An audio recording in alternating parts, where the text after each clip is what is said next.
This is Jocko podcast number 9 with Echo Charles and me, Jocko Willink.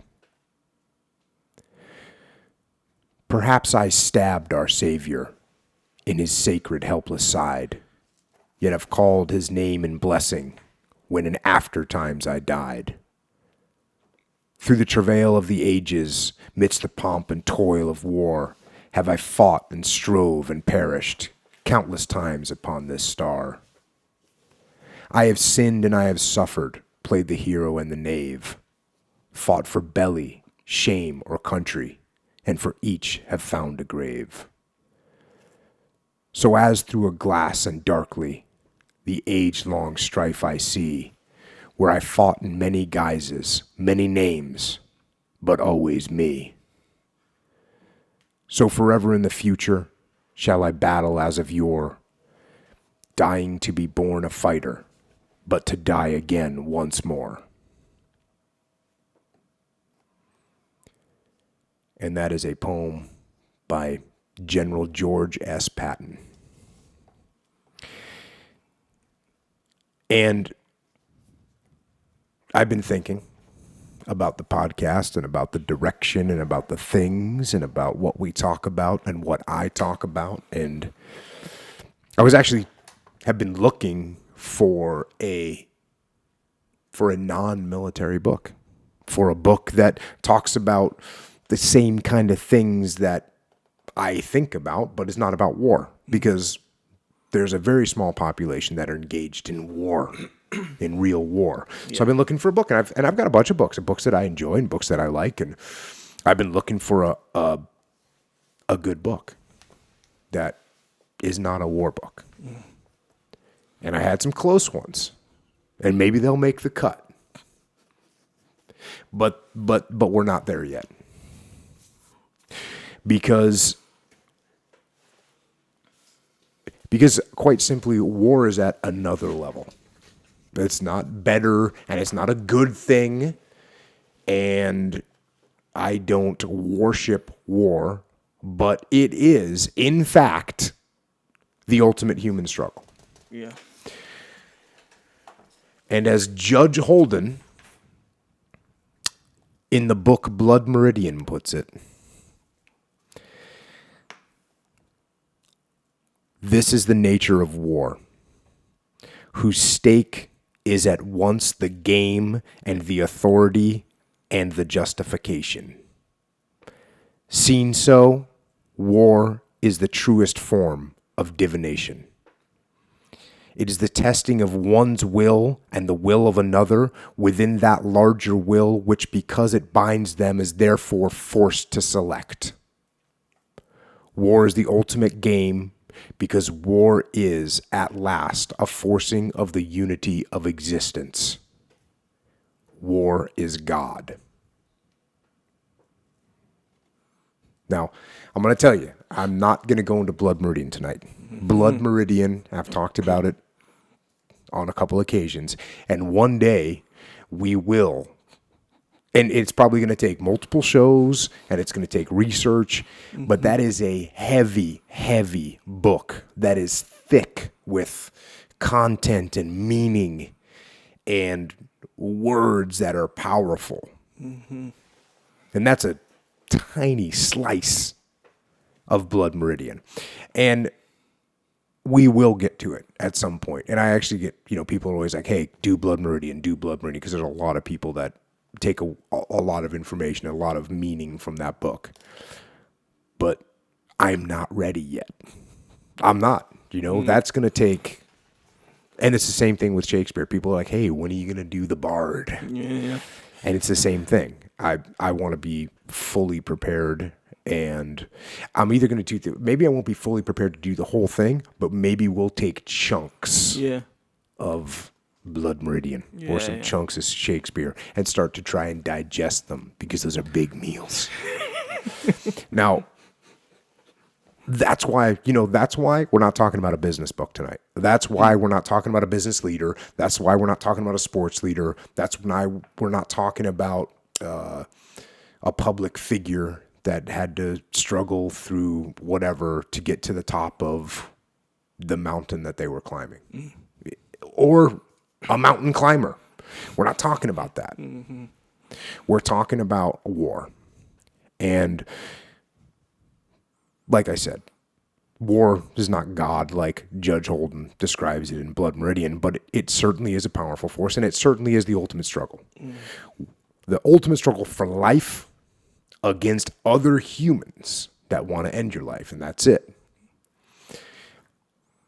Which brings us to Patton. And that poem, obviously, in Patton's mind, he was a warrior before, over and over again. Yeah, he thought he was reincarnated, He was reincarnated. Like, he was a soldier for Caesar. For hundreds and thousands of years. Yeah. And before I do jump into Patton, I do the tankers. The tankers of the world, the U.S. military. We worked with the 11AD, the 1st Brigade, 1st Armored Division in Ramadi, Iraq in 2006, the Ready First, and the tanks, the 68-ton Abrams main battle tank with a giant turbine engine grinding the street apart as they come to support and rescue and save the SEALs, which they did over and over again. And there was no better sound in the world than those tanks firing up their engines and putting main gun rounds into buildings to kill bad guys and protect American troops. And we heard a lot about Patton while we were working with the 11AD because the guy is the kind of the foremost tanker. And even me, I grew up with Patton because the George C. Scott movie was released when I was a kid. And to this day, I remember watching that for the first time and being, awestruck by Patton. And when you stick your hand into a bunch of goo that a moment ago was your best friend's face, then you'll know what to do. And that's all. And so that was that's how I grew up. I mean, I grew up, I watched that movie so many times, I can't even remember. Do you still watch it? We watched it in Ramadi. What, just to get fired up? Just to get fired up. And it is a great movie. But let's talk about the real Patton, who actually, in many ways, was more colorful and more charismatic and really larger in life, in real life, than George C. Scott in the movie could make him out to be. Mm-hmm. I read that he would, when he'd talk and stuff, he'd swear a lot. He'd use a lot of profanity, but he did that on purpose. Oh, yeah. He did it like to send a message or to get his guys fired up. But in regular conversation, he didn't really swear. He's a mysterious guy with a lot of different facets to him. So I'm going to kick this off. So we're going to the book, George S. Patton, War as I Knew It. And interestingly, this book was given to me by Leif Babin, who wrote Extreme Ownership with me and who served with me in Ramadi and is one of my brothers. So, General Order number 18. This is from Patton to his troops. Soldiers of the 7th Army, born at sea, baptized in blood, and crowned with victory. In the course of 38 days of incessant battle and unceasing labor, you have added a glorious chapter to the history of war.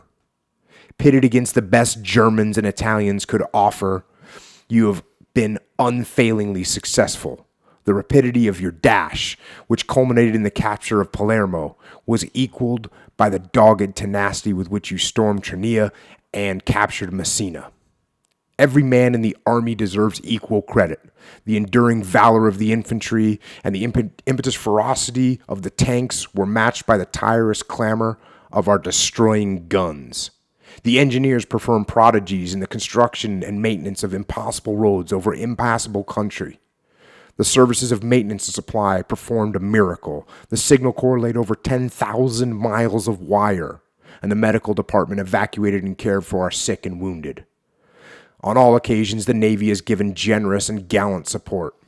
Throughout the operation, our air has kept the sky clear and tirelessly supported the operation of the ground troops. As a result of this combined effort, you have killed or captured 113,350 enemy troops. You've destroyed 265 of his tanks, 2,324 vehicles, and 1,162 large guns. And in addition, you have collected a mass of military booty running into the hundreds of tons. But your victory has a significance above and beyond its physical aspect. You have destroyed the prestige of the enemy. The President of the United States, the Secretary of War, the Chief of Staff, General Eisenhower, General Alexander, General Montgomery have all congratulated you. Your fame shall never die. G.S. Patton, Jr., Lieutenant General, U.S. Army, commanding.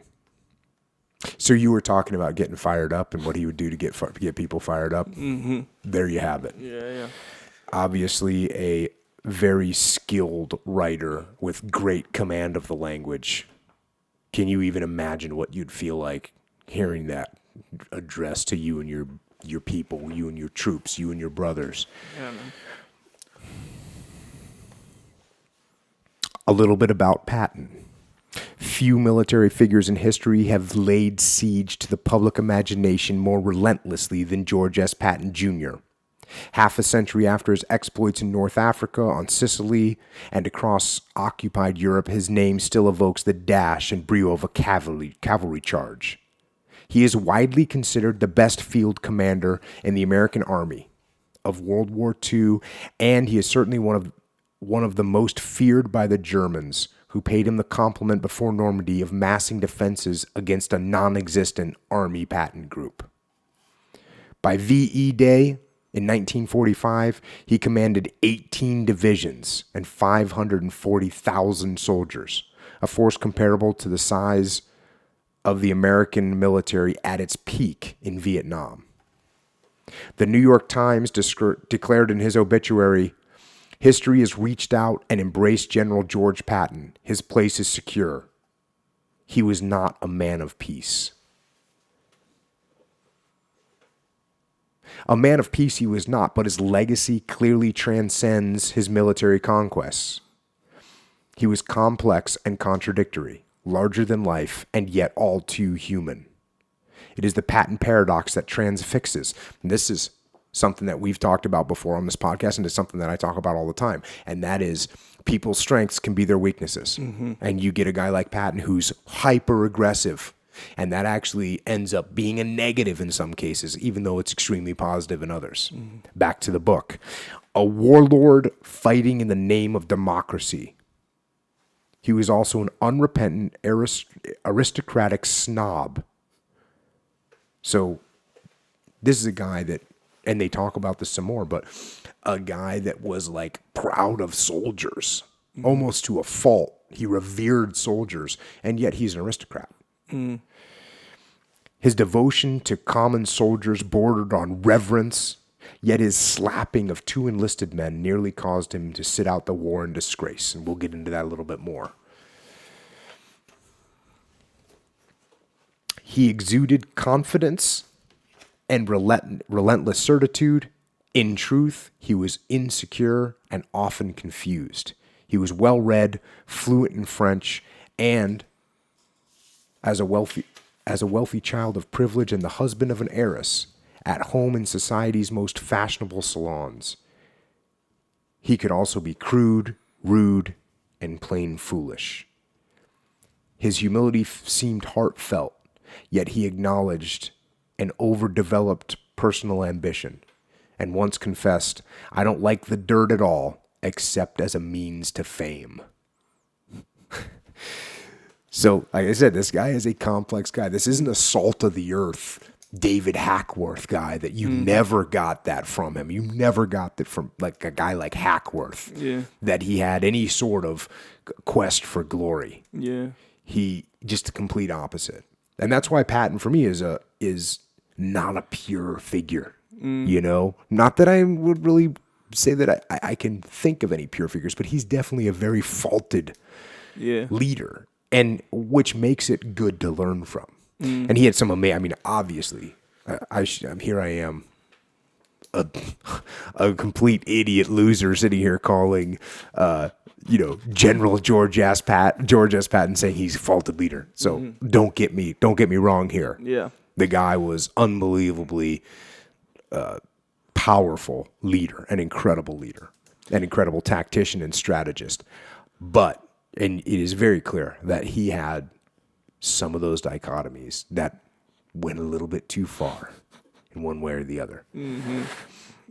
As a warrior, back to the book, as a warrior, his fundamental prescription for waging war involved the violent attacks everywhere with everything. Yet he considered the carpet bombing of German cities to be barbaric, useless, and sadistic. So that's a contradiction you don't hear very much about him. And here's how he was seen by the higher-ups a little bit. Eisenhower, who once referred to Patton as this mentally unbalanced officer, also told George Marshall, Patton is a problem child, but he is great. He is a great fighting leader in pursuit and exploitation. A division commander described the general as invaluable in war, but a disturbing element in times of peace. And to that, Patton was flattered. But perhaps the epitaph he would treasure most came from one of his soldiers before the Allied invasion of France. Here is a man for whom you would go to hell and back. So, clearly to his troops, they held him in very high regard. Quote from Patton, "May God have mercy on my enemies. They will need it." That's the kind of thing that when he says people, the frontline troopers are going to hear that and say, yes, we are ready to roll. He also said leadership is a thing that wins battles. I have it, but I'll be damned if I can define it. In Patton's career, we see certain trademarks: a relentless aggression and faith in the offensive, an uncanny instinct for enemy intentions and disposition. Common theme that we talk about all the time: being on offense, being aggressive. And Patton was an absolute, I think he is probably the most aggressive of the people that we've talked about, and of pretty much, I think, of anyone I've ever heard of. And it goes a little bit negative. And we see, too, the creeping arrogance, the hubris, which would cost the American army so dearly in Vietnam. Summing up the achievements of his troops in crushing the German counterattack of December 1944, Patton, with pardonable pride, claims to have moved farther and faster and engaged more divisions in less time than any other army in the history of the United States, possibly in the history of the world. No country can stand against such an army. This smug pride, the disease of victory, and I love that. That's a little something we should all remember. The disease of victory. Victory is supposed to be all positive, but guess what? There's something called the disease of victory. Back to the book. This disease of victory would rot the army from within, leading future commanders to underestimate their enemies and overestimate their own battlefield prowess. Tragically, the only antidote to this disease of victory would be the humiliation of defeat. We see that sometimes in sports. A lot. We see it in sports. We see it in business. Sometimes people need to get humbled. Yeah. And when they get humbled, they get arrogant from the victories, and then they get humbled and they get back in the game and they realize what they have to do to win. Back to the book. His passion for military life ran so deep that he considered it as natural for me to be a soldier as to breathe. War, he claimed, is the only place where a man really lives. Beyond a keen interest in technological developments of armored vehicles and airplanes, he retained a near fanatical belief in the importance of being mentally and physically ready to fight. Even in war-weary 1920s, he admonished junior officers, "You must school yourself to savagery."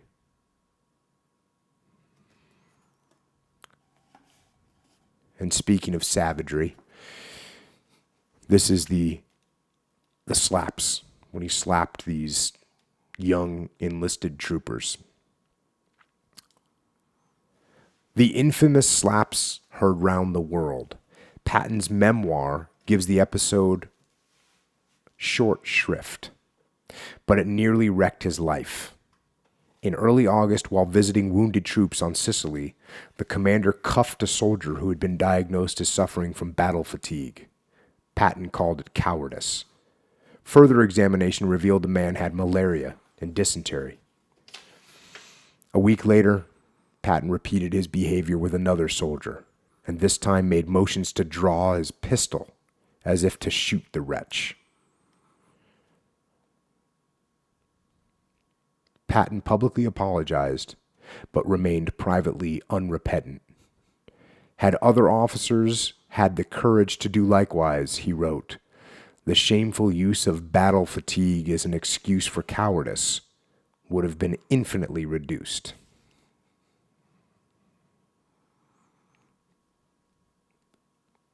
So that was a significant incident that he publicly apologized, but he obviously didn't really mean that. Mm. He felt he had done the right thing. But still, there was much glory to be won. Patton's exploit in the Battle of the Bulge, abruptly wheeling his army around and driving 100 miles through the icy Ardennes to hit the Germans in the flank with 17 divisions, remains among the most storied campaigns in modern warfare.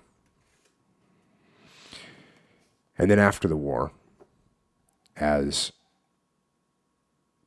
Europe was now almost an occupied state in many places, and as people talked about Patton being good for war but not being good for peace, and that turned out to be pretty accurate. No longer able to attack, he indeed became bullious. Patton was arrogant, defiant, and erratic as the summer of 1945 passed. And that's kind of the intro on Patton.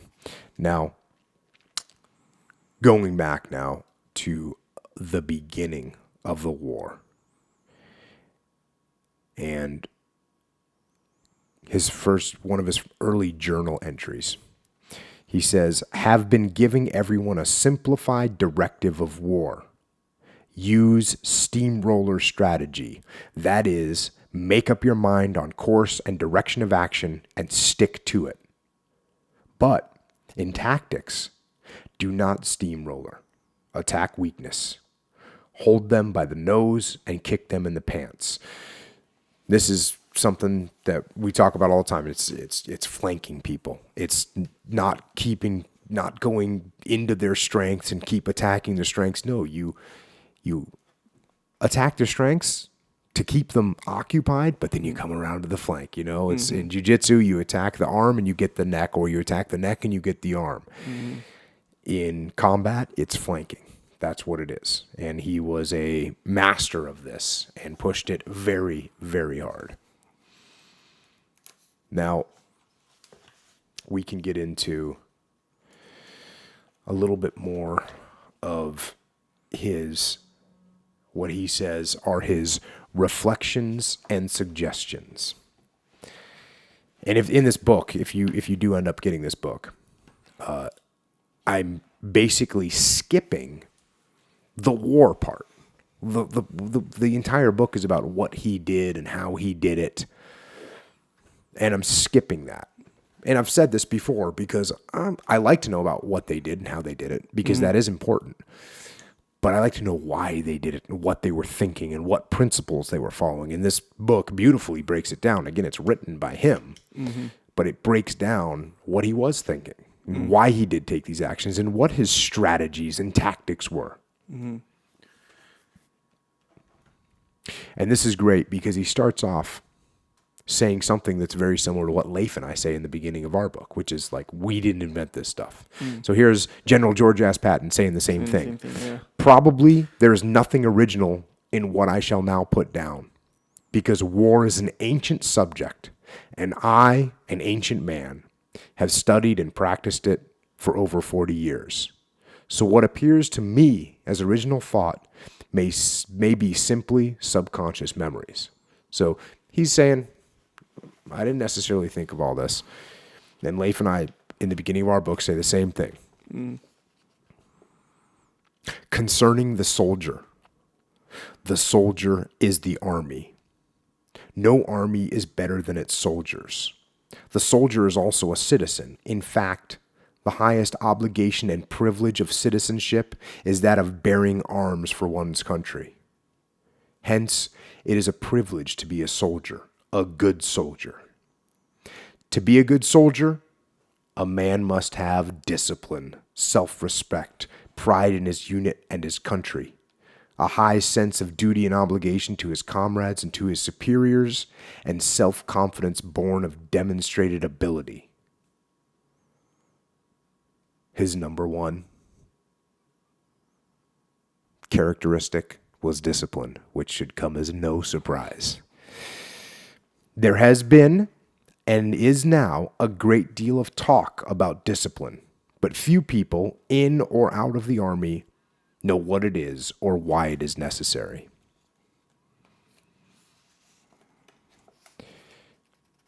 No sane man is unafraid in battle, but discipline produces in him a form of vicarious courage, which, with his manhood, makes for victory. Self-respect grows directly from discipline.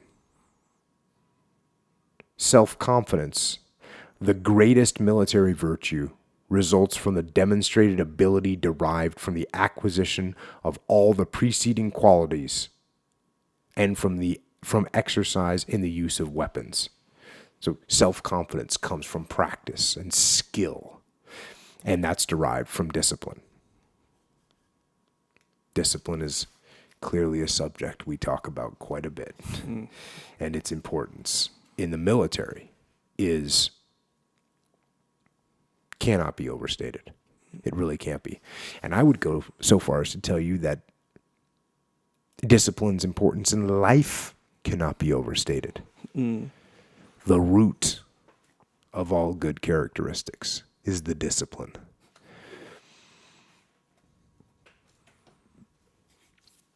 Battles are won by fire and by movement. The purpose of movement is to get the fire in a more advantageous place to play on the enemy. This is from the rear or the flank. You're going to hear this guy talk about flanks all the time. He's going to talk about fire and move. He's going to talk about cover and move, as Leif and I called it in our book. Right. Cover and move. And this is teamwork. Teamwork. Constantly working with your team and your other teams that are with you to make sure that if I'm putting down cover fire, you're moving. And when you're putting down cover fire, I'm moving. You've got to work together to make that happen. And every business in the world has multiple little units in it that have to cover and move. Talking about bravery and courage. If we take the generally accepted definition of bravery as a quality which knows not fear, I have never seen a brave man. All men are frightened. The more intelligent they are, the more frightened they are. The courageous man is the man who forces himself, in spite of his fear, to carry on. And where does that come from? It comes from discipline, pride, self-respect, self-confidence, and the love of glory are attributes which will make a man courageous even when he is afraid. There's not too many people. I mean, Hackworth would never talk about the love of glory. That's just not his deal. Not his deal. What you mentioned about bravery, just how you were talking with Sam Harris about it, where bravery is only present if you are scared of something. Because if you're not scared of it, you're not being brave to overcome anything or to go, to do any kind of activity that's, that you're scared of. So although I don't know if I necessarily agree with that, because there's guys that are, he says he's never seen anyone that's not afraid. I've seen some pretty, it's almost the word to use is like crazy. Guys that are just so brave, and you look at them and you go, this guy. I had guys with me, in my task unit, and some of those guys were so brave that I didn't think they were going to make it home. And is it because they were like, it's like they weren't scared to die at all, like it didn't. Yeah. And you see the almost a lack of self-preservation. Right. Not stupid, not suicidal, but like, oh, this guy doesn't think he can be killed. Right. We were talking about that on the last podcast. I forget the name of the major that was on the beach landing at Tarawa, I think, and he's up and he's like, hey, look, they can't hit me. Come on. Yeah. I've seen guys do that. Yeah. So as far as actual bravery goes, though, so would you consider that, like, let's say, okay, two guys are going to go do some, let's say an MMA fight, right? Mm-hmm. And one guy's just really scared of competing in front of people. It's his first fight or something like that. Then you have this other guy who's not, who just feels different. Same exact situation, but he's like fired up. He's not scared at all. And they both go into it. Did they both exercise the same bravery? Yeah, I don't know. And I don't know if it matters. Yeah. For one thing, I can tell you, the guy that's acting like he's not scared is probably the one that's more scared. Yeah. With MMA fights. Sure, right. And I actually see that combat too. Guys that are overly like bravado are probably more scared. And again, there's nothing wrong with that. I'm not holding it against them. But I've seen guys sitting in briefs to go out on operations that you can tell are petrified. Yeah. Usually it's a guy that's not used to it. Maybe someone that's visiting in an area of operations and shows up and it's, oh, we're going to take you out on an operation. And you get to see them, they're scared because they're not used to it. All the guys from my task unit, they might be scared, but they're confident. They know what they're doing. Right.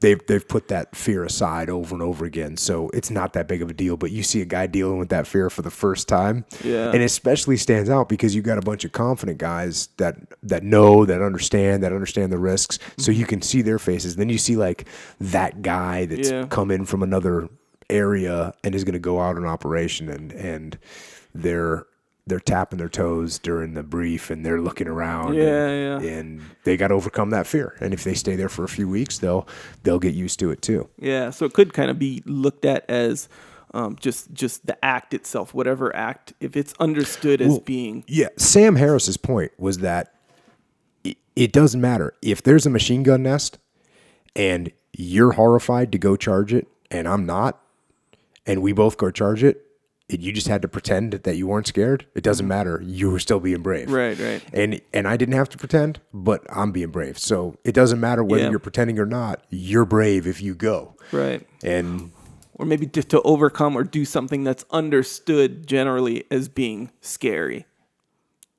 Just because it's not scary to you, you're still being just as brave. You are. But I think, and I guess in a real black and white terms, it's like if you're not scared of this activity you're doing, and you do it, and you're not scared of it, then you're not being brave. And that's just generally speaking. Like, what's a good example? Skydivers. Yeah. Skydivers with 5,000 jumps, they're not scared anymore. Yeah. I mean, I know even when I've done 50 jumps, you're not really scared anymore. Right. You're just doing it. And guys that have thousands jump, they're not scared at all. That's what they do. Right. So they're not being brave. They're just doing their job. They're just doing their thing. Yeah. So what if some guy's jumping out for the first time and he's scared and he overcomes that fear and jumps out? He is being brave. Yeah.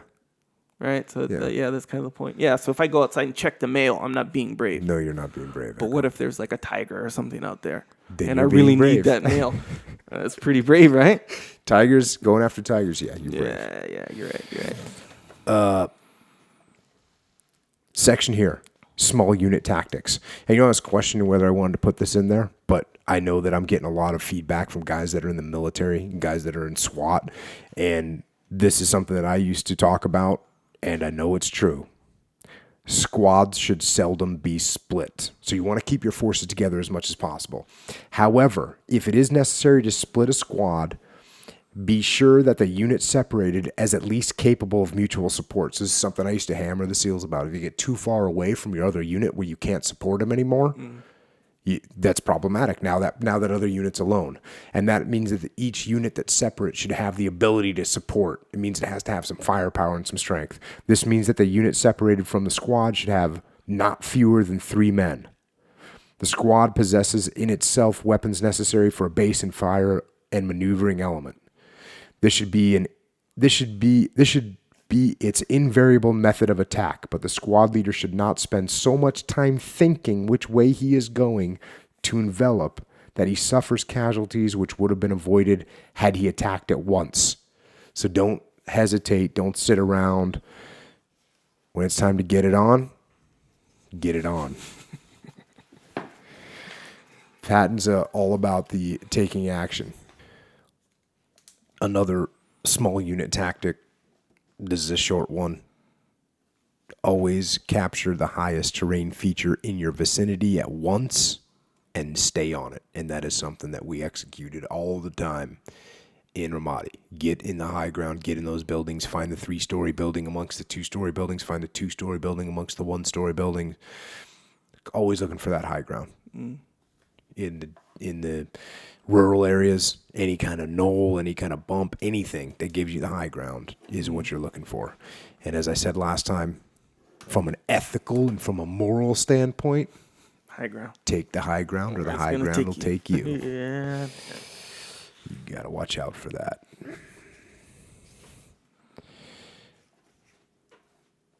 Don't delay.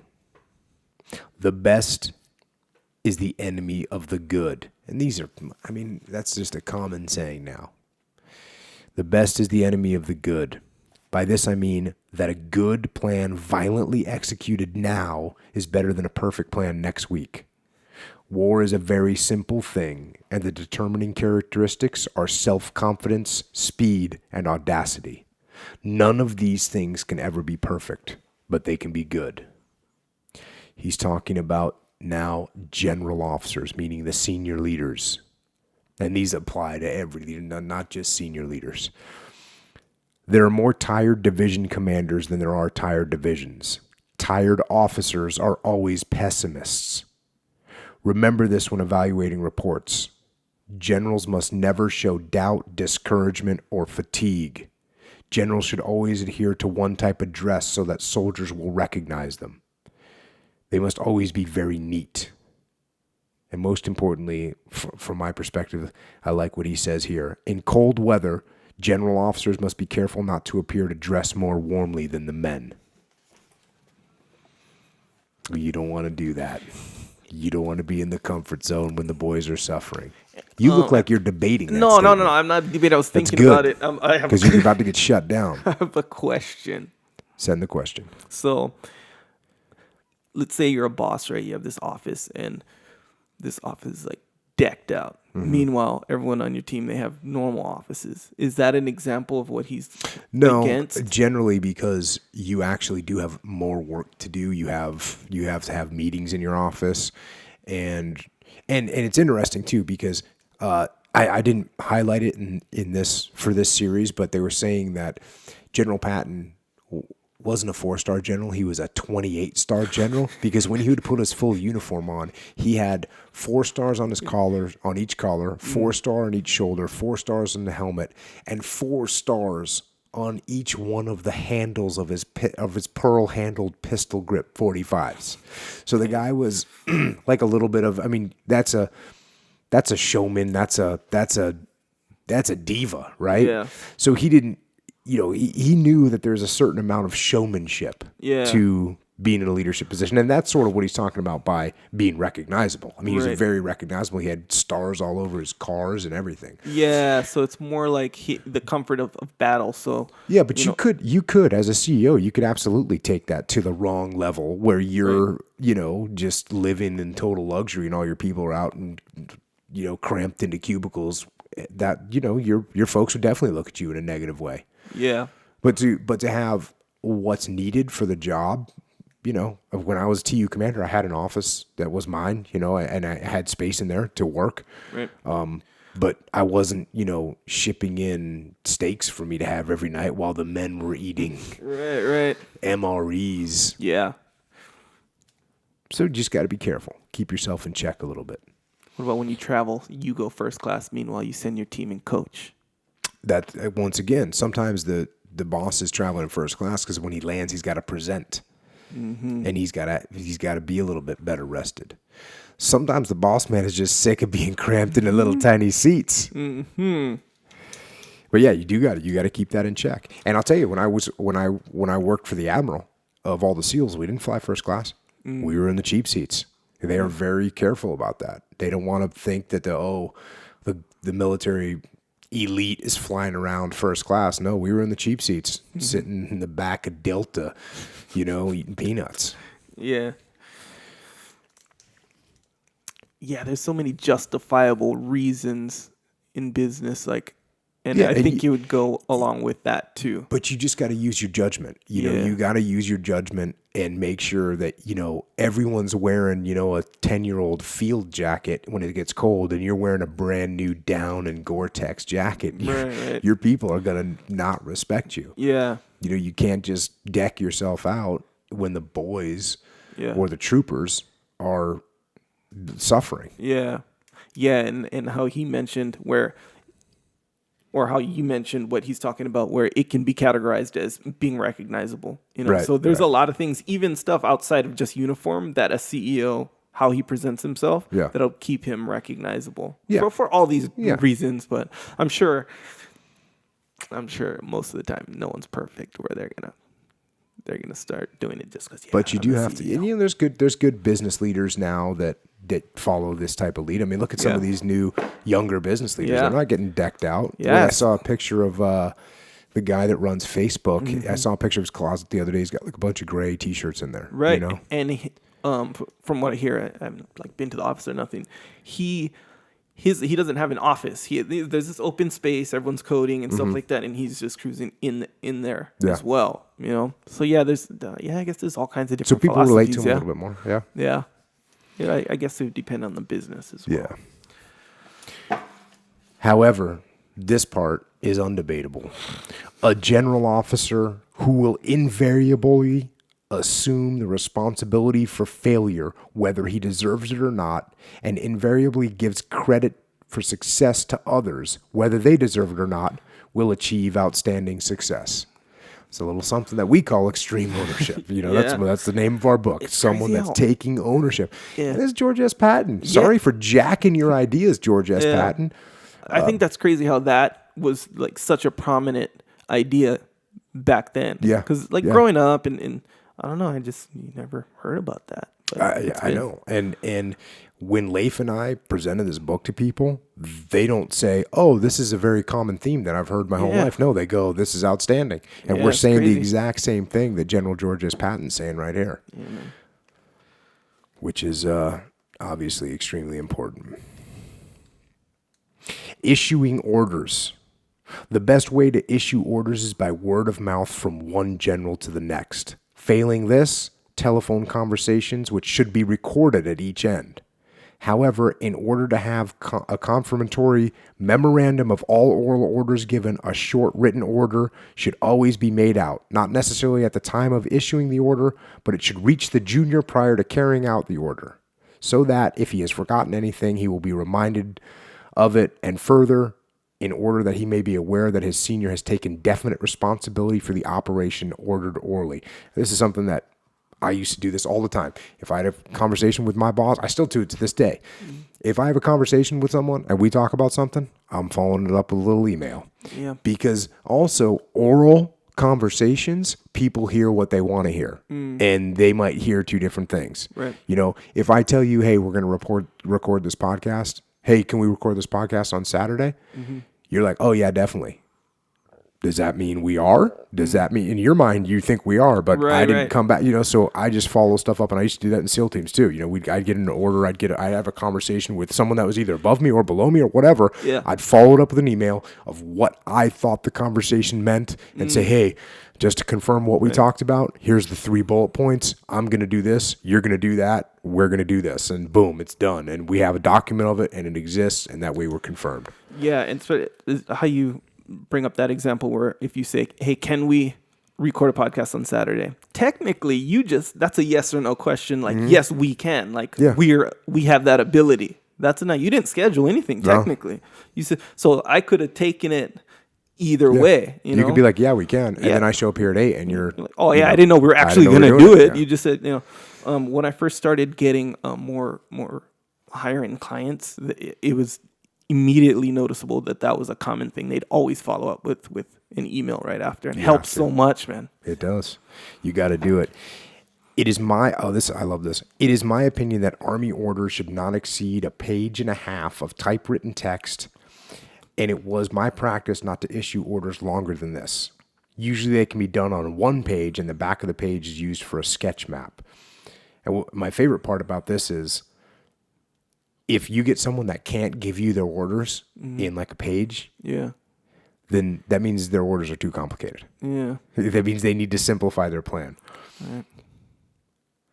And he's going to say this a few times. Commanders must remember that the issuance of an order or the devising of a plan is only about 5% of the responsibility of command. The other 95% is to ensure, by personal observation or through interposing of staff officers, that the order is carried out. Orders must be issued early enough to permit time to disseminate them. So he's saying, like, hey, it's only 5% of your job to come up with a plan and disseminate the plan. The other 95% of your job is to make sure it happens. Take ownership of the plan and get it implemented. And this is the most important part of this section. Never tell people how to do things. Tell them what to do, and they will surprise you with their ingenuity. So you want to give them sort of the broad, hey, this is what I want you to get done, and let them figure out how to do it. You're not going to be able to tell everybody on your team what to do and how to do it and all that. You got to let them run. Yeah. You got to use the little decentralized command, as we like to say. Yeah, in the creative world, that's a really, really significant thing, to just say what you want and then let that person do it. Because if you have some creative vision... Let's do a little critique of Jocko. How do I do with that? Because you're sort of the creative end here. Yeah. And how am I? Good. Because all I do, I say, you know what, Echo? Here's what I think. Yeah. And then I just back away. And I let you run with your game. Yeah. And that's that's I don't micromanage. Sure. No, don't micromanage. Especially in the creative field. Well, I don't know. I'm sure it's equally as applicable everywhere. Yeah. Right. I realize that I can't. When you got an expert, it's the same thing that was in the teams. It's the same thing in the business world. If you're the big boss man, you shouldn't. You're not going to know how to do all the technical things that the folks on the front line. You're not going to have the creativity because you don't have the capability because you got other things you should be worrying about. Yeah. So get on those other things and let your people run. Yeah. Let them run. In this, it is sad to remember that when anyone has fairly mastered the art of command, the necessity for that art usually expires, either through the termination of the war or through the advanced age of the commander. And this is just a damn shame, and it's the way it is. And it's this way in the military. When you start feeling like you've really gotten good at that job, you're on to your next job, and that doesn't feel good. It's a bummer. And there was a little example when I talked about him being ultra aggressive. And this is from a section. This is from a section which I didn't take. I don't think I took much out of it all. This section was called "Earning My Pain." He talks about these important decisions that he made, but they're a little bit complex, some of them. But this one was fairly concise. About the 5th of September, it became apparent that we would run out of gasoline. He's talking about for his tanks. We would run out of gasoline. I directed the 2 Corps to continue the advance until the tanks ran out of gas, and then to go on foot. This was actually done, and the bridgehead across the Moselle River was secured as a result. There was considerable resistance on the part of the Corps commanders to do what appeared to them an unnecessarily dangerous operation.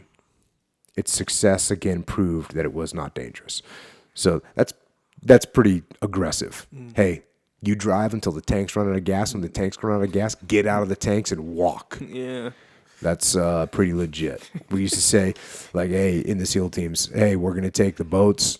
If the boats run out of gas, we'll tow the boats. If the towing boats run out of gas, we'll get out and swim.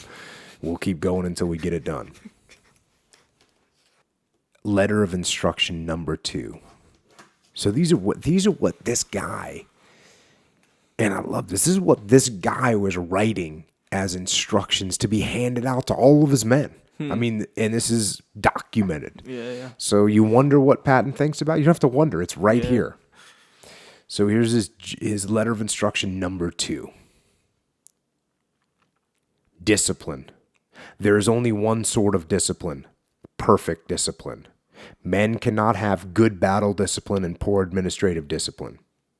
Discipline is based on pride in the profession of arms, on meticulous attention to detail, and on mutual respect and confidence.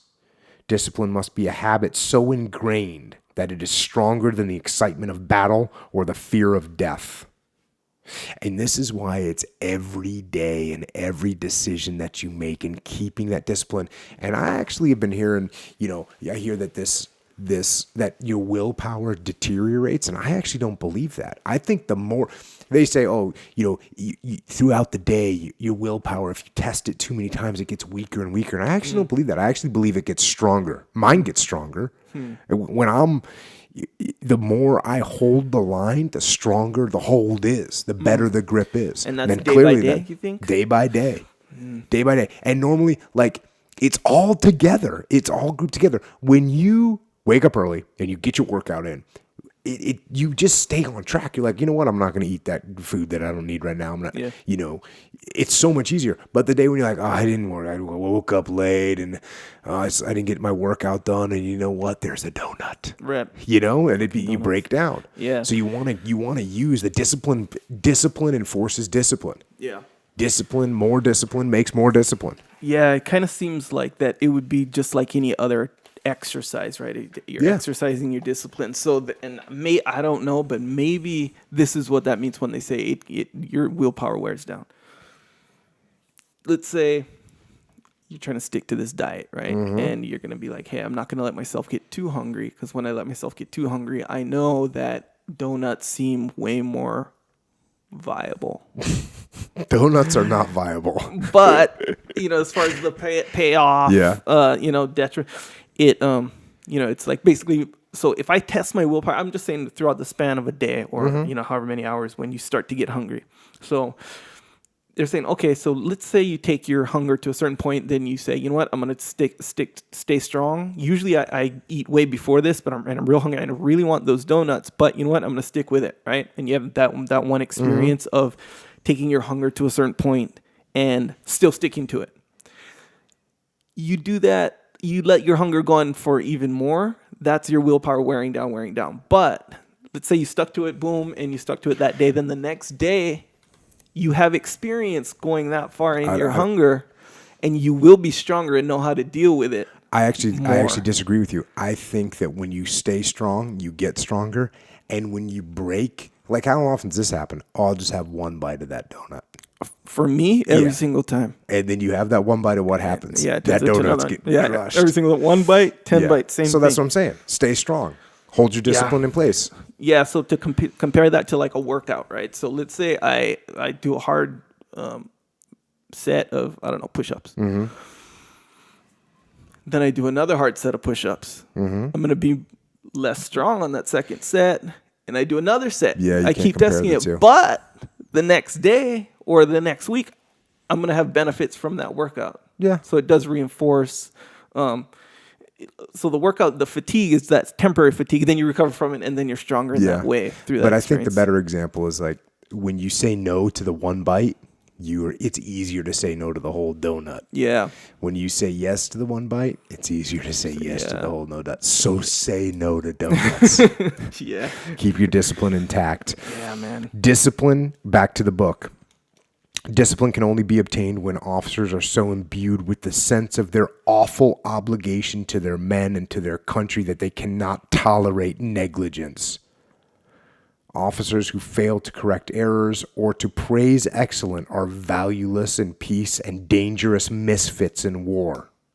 So he's giving equal importance to correcting errors and praising excellence. You can see how important that is. And that's something that I've never been very good at. I was never a big praiser of excellence. And in reading this, I look back and say, I should have done that more.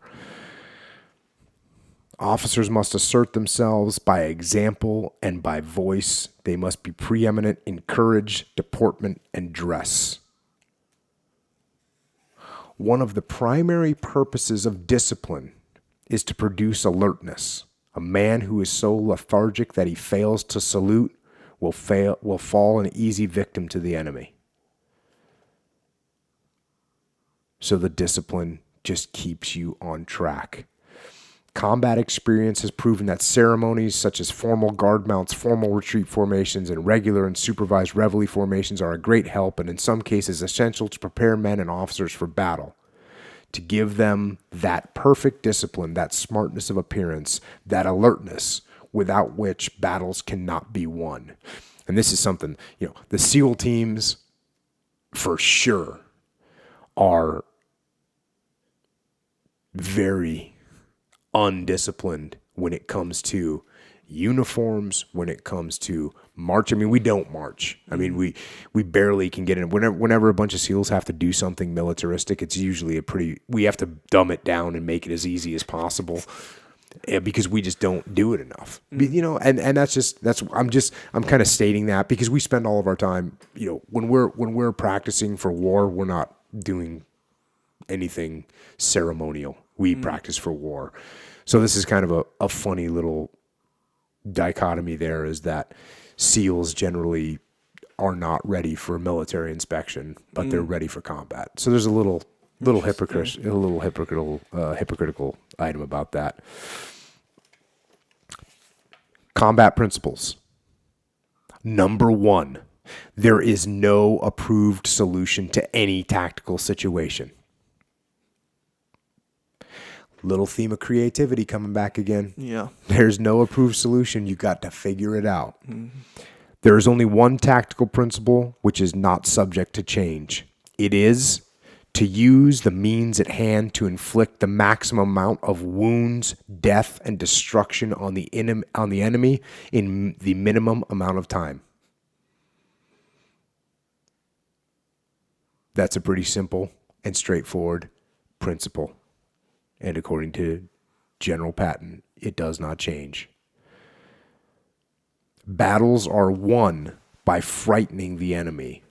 Fear is induced by inflicting death and wounds on him. Death and wounds are produced by fire. Fire from the rear is more deadly and 3 times more effective than that from the front. But to get fire behind the enemy, you must hold him by frontal fire and move rapidly around his flank. Frontal attacks against prepared positions should be avoided if possible. I told you he was going to talk about flanks. He's talking about flanks. Catch the enemy by the nose with fire and kick him in the pants with fire in place through movement. That's flanks. You can never get too strong. Get every man and gun you can secure, provided it does not unduly delay your attack. I used to say, we'd try to figure out how many guys we'd bring on a mission. And I'd get some kind of, restriction like, hey, we only want you to bring this many guys. And I'd say, well, this isn't soccer where we're only allowed to bring 11 per side. Well, why would I not bring 38 if I can bring 38? Why would I stop myself at 27? Bring as many people as you can. Let's go. Let's rock and roll.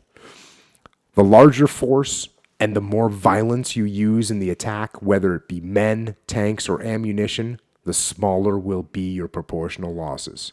Violence of action is what we used to call that in the SEAL teams. Violence of action. Never yield ground. It is cheaper to hold what you have than to retake what you have lost.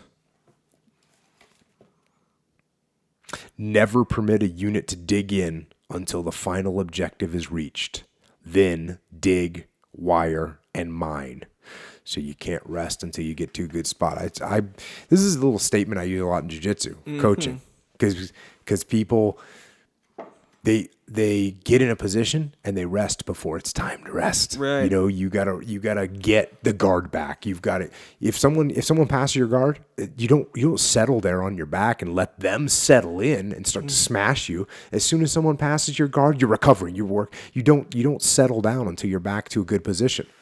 Yeah, you can never do that. I noticed that, and I actually brought it up to you. Remember last week or whatever when we rolled, and I was like, "There's something that I noticed about you that." And that was that in the scramble, you won't just settle and hang out in my guard. You don't even accept the guard. And we talked about it a long time ago before, but it was really, for whatever reason, just really prevalent that day.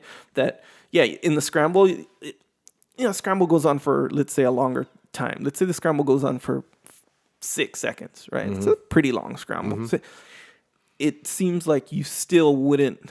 You wouldn't even stop the scramble until you're beyond the guard. You won't just hang out. I'll sit right in that guard and get my rest on. Yeah. But and it's surprisingly, painfully effective. Yeah. When you do that. I was talking to Dean about that yesterday. If Dean is in a mindset where he's accepting a guard pass or he's accepting it becomes a much, much, much easier game. Yeah. When he decides he's not going to let you settle until he gets to the advantageous position, it's a nightmare. Yeah. Because he won't stop moving, and he's a good scrambler. Yeah. Yeah. You know what's interesting about these? I have a note in here that, he said never yield ground, never permit a unit to dig in. He says never.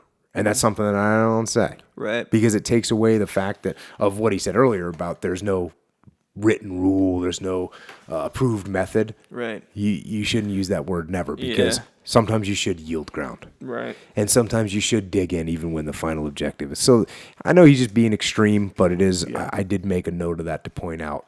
General training, back to the book. More emphasis will be placed on the hardening of men and officers. All soldiers and officers should be able to run a mile with combat pack in 10 minutes and march 8 miles in 2 hours. The hardening of men and officers. He goes on to say, sharpen axes, pickaxes, and shovels now and keep them sharp. That's just an attitude, right? Look, the pickaxe that you're going to use to dig in, make it sharp in case you got to hack somebody's brain out. Keep it sharp. Yeah. Battles are fought by platoons and squads. Place emphasis on small unit combat instruction so that it is conducted in the same precision as close order drill. A good solution applied with vigor now is better than a perfect solution 10 minutes later. Common theme.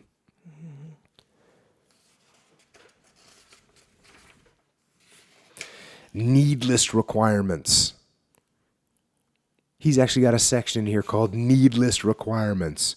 There is a tendency, and I used to see this in the military, and I see it in businesses now. This is the needless requirements. There is a tendency for the chain of command to overload junior officers by excessive requirements in a way of training and reports. You will alleviate this burden by eliminating non-essential demands. You go to any business and they've got reports that people are generating and meetings that they're attending and conference calls. That's what this is about. Those are needless requirements. Get rid of them. Yeah, man, especially those meetings. Like, I think people just like meetings because it helps them think or feel Like they're doing something. They're doing something. You know what you do? You make meetings 20 minutes long. Brad, just call them on the phone. Yeah, or you just call them on the phone. Yeah. Yeah. But meetings, make your meetings 20 minutes long. If you have to schedule them, show up on the meeting ready to, you don't need to learn anything. Let's know what we're going to talk about. Let's talk about the decision, because that's what everyone needs to get on the phone for. It's for the decision. Yeah. You can get informed by reading a quick bulleted list. So don't go over those bullets with me when I already did that. Yeah. Unless they have questions or something like that. Like, if you got a question, that's what I'm saying. That's the discussion piece. Yeah. Meetings, man. And then in the meeting, a lot of the time, let's say there's a meeting of 10 guys, and let's say 3-4 guys are discussing stuff, and maybe they're trying to solve this problem that they specifically have, and then the other few guys, they feel compelled to want to be contributing to the meeting, so they say just more of the stuff that's so unnecessary, just so they can have something to say in the meeting. Sidebar, take it somewhere else. You've angered Echo, people. You've angered Echo. Yeah, the meetings, keep them 20 minutes. There's a whole lot of people in America, in business world, that are listening to that needless requirements, and they're thinking about the needless requirements they fulfill on a daily basis, and it makes them angry. Yeah, it's a source of frustration. I talk to folks about it all the time. Mm-hmm. Like they feel like they don't have time to do their job, and we felt like that in the military. Mm-hmm. Be like, oh my God, are you serious? We have to do, fill out this document, attend another call with the so-and-so commander. Just tell me, give me the highlights and let me do my work. I got a job to do here, people. Infantry must move in order to close with the enemy. It must shoot in order to move. Again, there's cover and move. When physical targets are not visible, the fire of all infantry weapons must search the area occupied by the enemy. Use marching fire. It reduces the accuracy of his fire and increases our confidence. Shoot short. Ricochets make nastier sounds and wounds. That's something that they used to have us do all the time in the SEAL teams. So you make sure you're shooting low. If you're going to make a mistake, aim low so the rounds hit in front of where the enemy is, and they ricochet up and they hit him with all kinds of frag and rocks, and you have a chance of still hitting him. If you're shooting over their head and it misses them, it's gone. Gotcha. Interesting. To halt under fire is folly.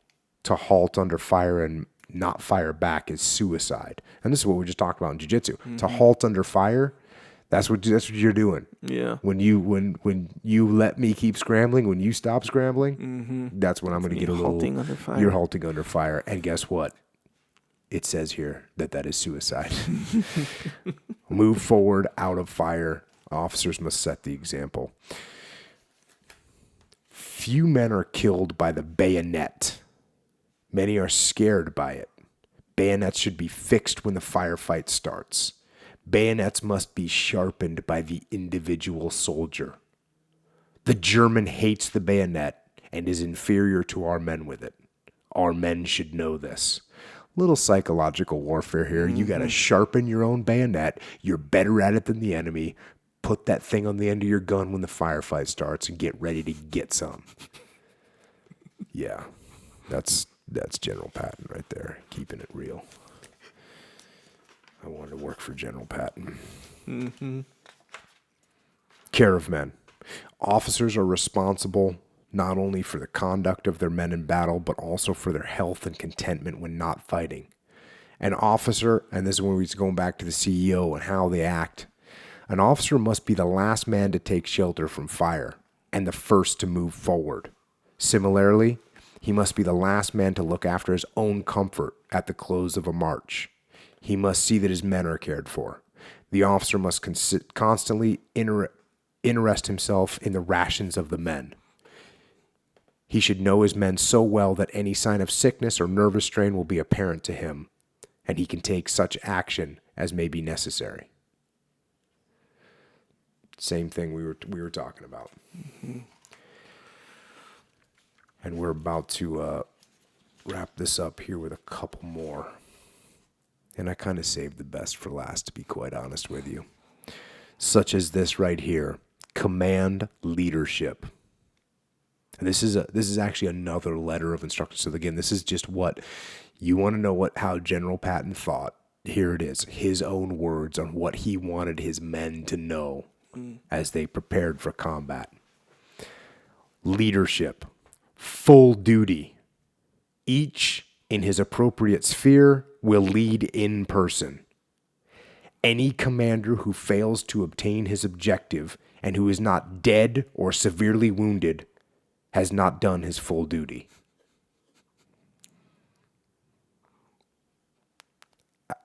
Doesn't need to be much clearer than that. Yeah. There's your standard. If you're not dead or severely wounded and you haven't achieved your objective, you haven't done your full duty. Visits to the front. The commanding general or his chief of staff should visit the front daily. The function of these is to observe, not to meddle. In addition to their own specialty, they must observe and report anything of military importance. Remember that praise is more valuable than blame. So if you're going to go to the frontline troops, don't go up there and blame them, praise them. Remember, too, that your primary mission as a leader is to see with your own eyes and be seen by your troops while engaged in personal reconnaissance. Execution. In carrying out a mission, the promulgation of the order represents not over 10% of your responsibility. The remaining 90% consists in assuring by means of personal supervision on the ground by yourself and your staff proper and vigorous execution. And that's one we already talked about. Mm-hmm. Yeah, you put together the plan. Yeah, you disseminated the plan. That's great. Your job is to make it happen and ensure that it happens. Take ownership of it and execute it.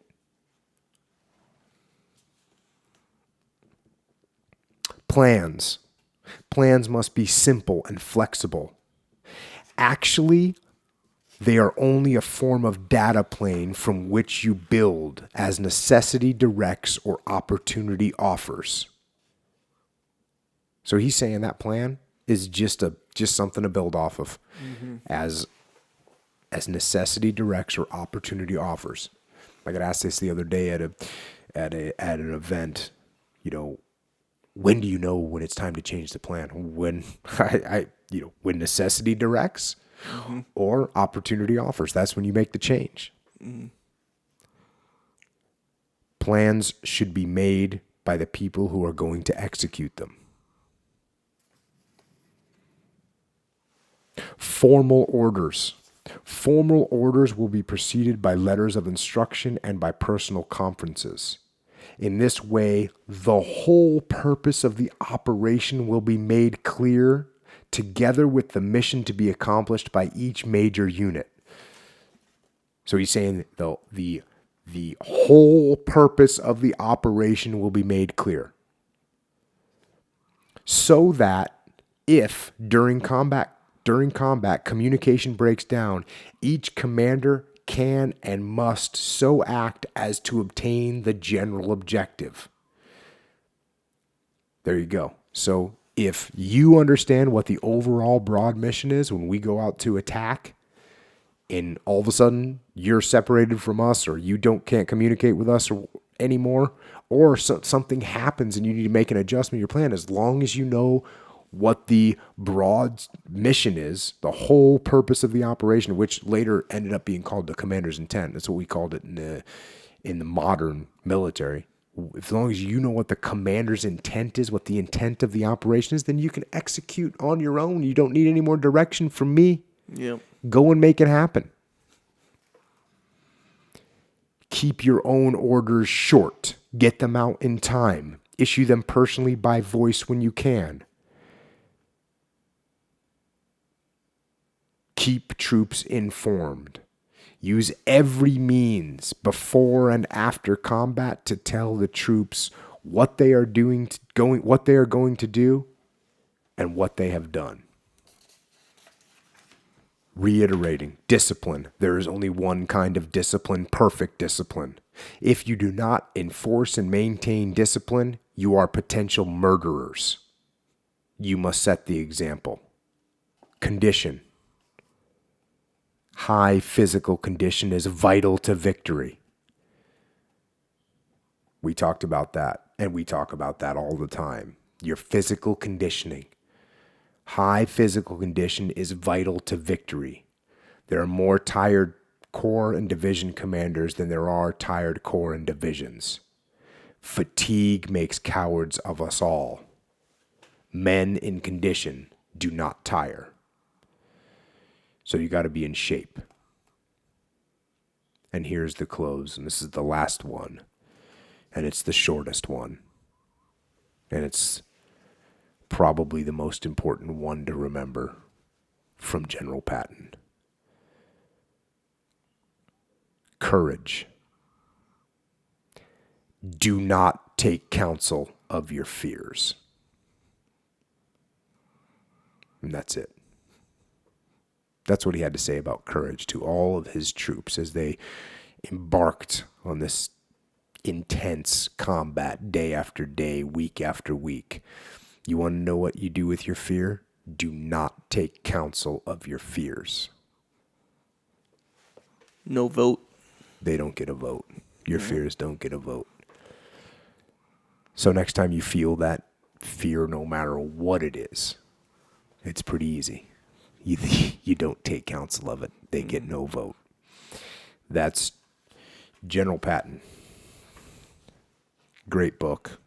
Great leader. Lots to learn. Lots to pass on.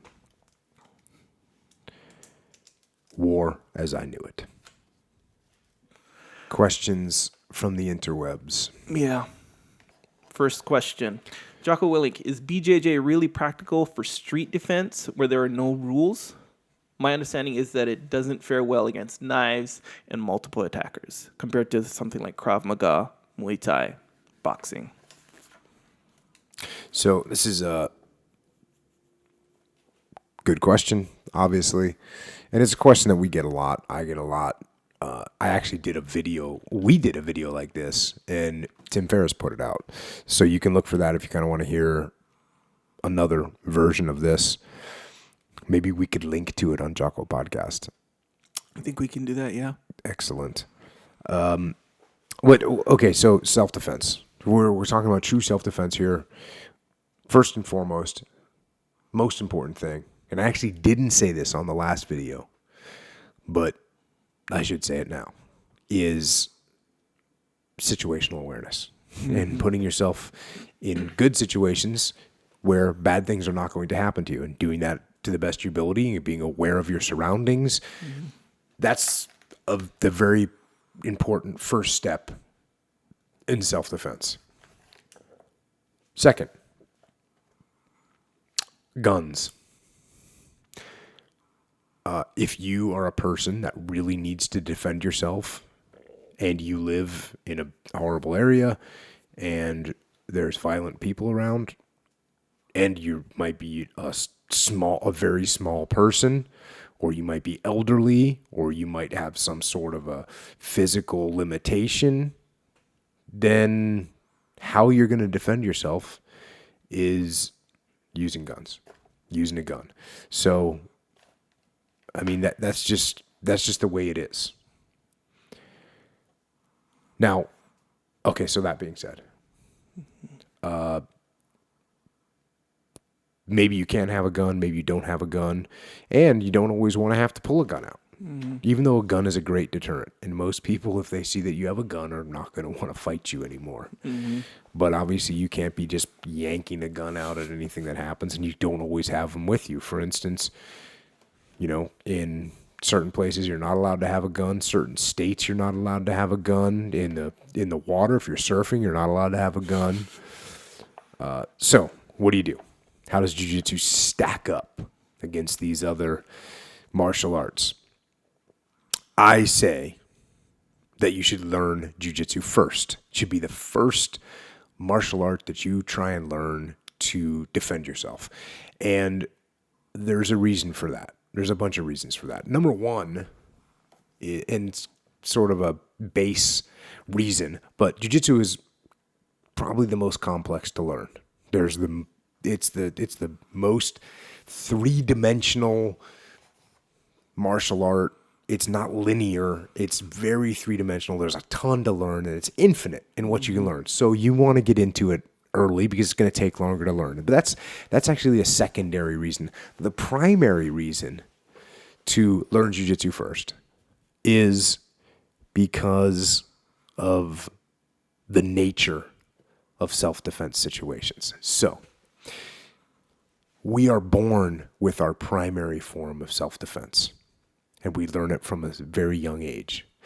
And our primary form of self-defense will keep you safe from most of these situations, and that is running and using your legs to run. So, and if you think about this, you're kind of chuckling because you don't understand the gravity of what I'm saying, because it's very accurate.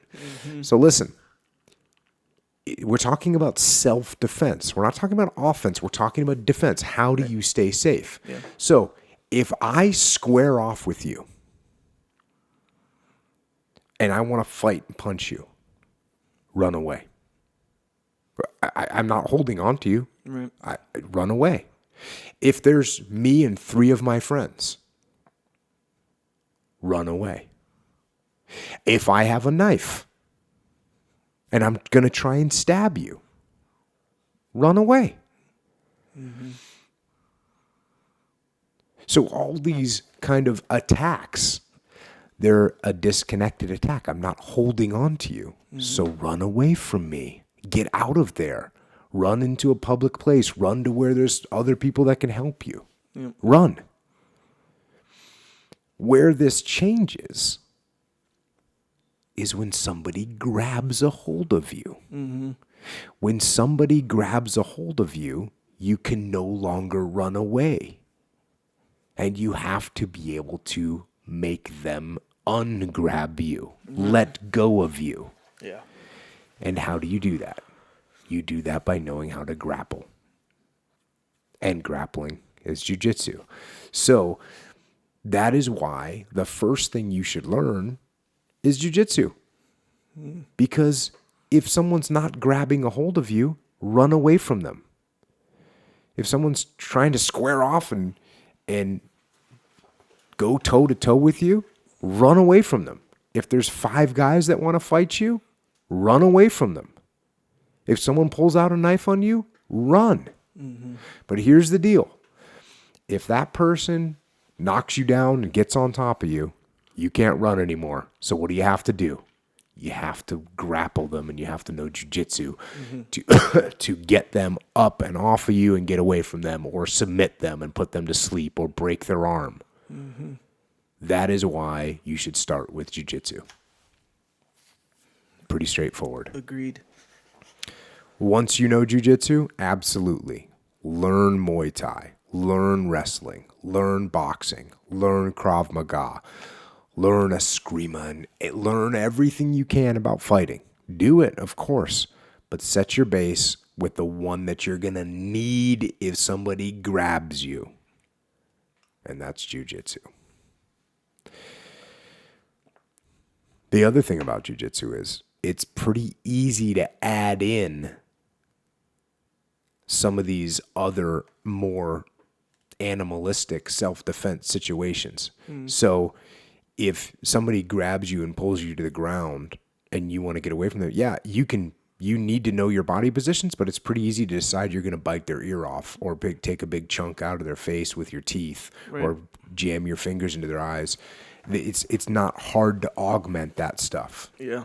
So these are all things that you can do within jiu-jitsu that jiu-jitsu does not hamper that ability to be savage in your attacks on people. Yeah, that's interesting you bring up, because everyone's heard the guy where he'll be like, hey, what's that jiu-jitsu or whatever, and then I don't know, you show them or you explain it, and they'll be like, oh, well, I just gouge your eyes out right here, or I just I don't know, strike your throat or something like this, right? So take the eye gouging option. You don't have to be trained to eye gouge, so we both will eye gouge each other. Like if we're gonna go eye gouging. Yeah, I've had people try and eye gouge me before. It's not going to stop me, and it hasn't stopped me. That's the second point. Sarah's brother, it was after like Metamours, we were talking, and he basically did that. He was asking questions. He'd be like, no, I won't learn. I don't have to learn jiu-jitsu. I would just do this. And he's like, I know like pressure points that subdue people. And I was like, yeah, okay. So I said, okay. Him and Darth Vader. Yeah, exactly. So I was like, okay, well, what's the pressure point though? So I was like, okay, do the pressure point on me. I won't even like fight you back. And he did the one like here by the neck. And I was like, not only does that not hurt right now, I mean, I can see it. It hurts more than if you did it here, but not only does that not really hurt that much right now, if we were in any kind of fight situation, I don't even think I would even notice that. So he was like, oh, yeah. Well, let me get this one. And he did one like behind my ear and then one in my ribs. Same exact thing. It's more sensitive for sure. Yeah, but it's not going to stop in a fight, anybody. Man,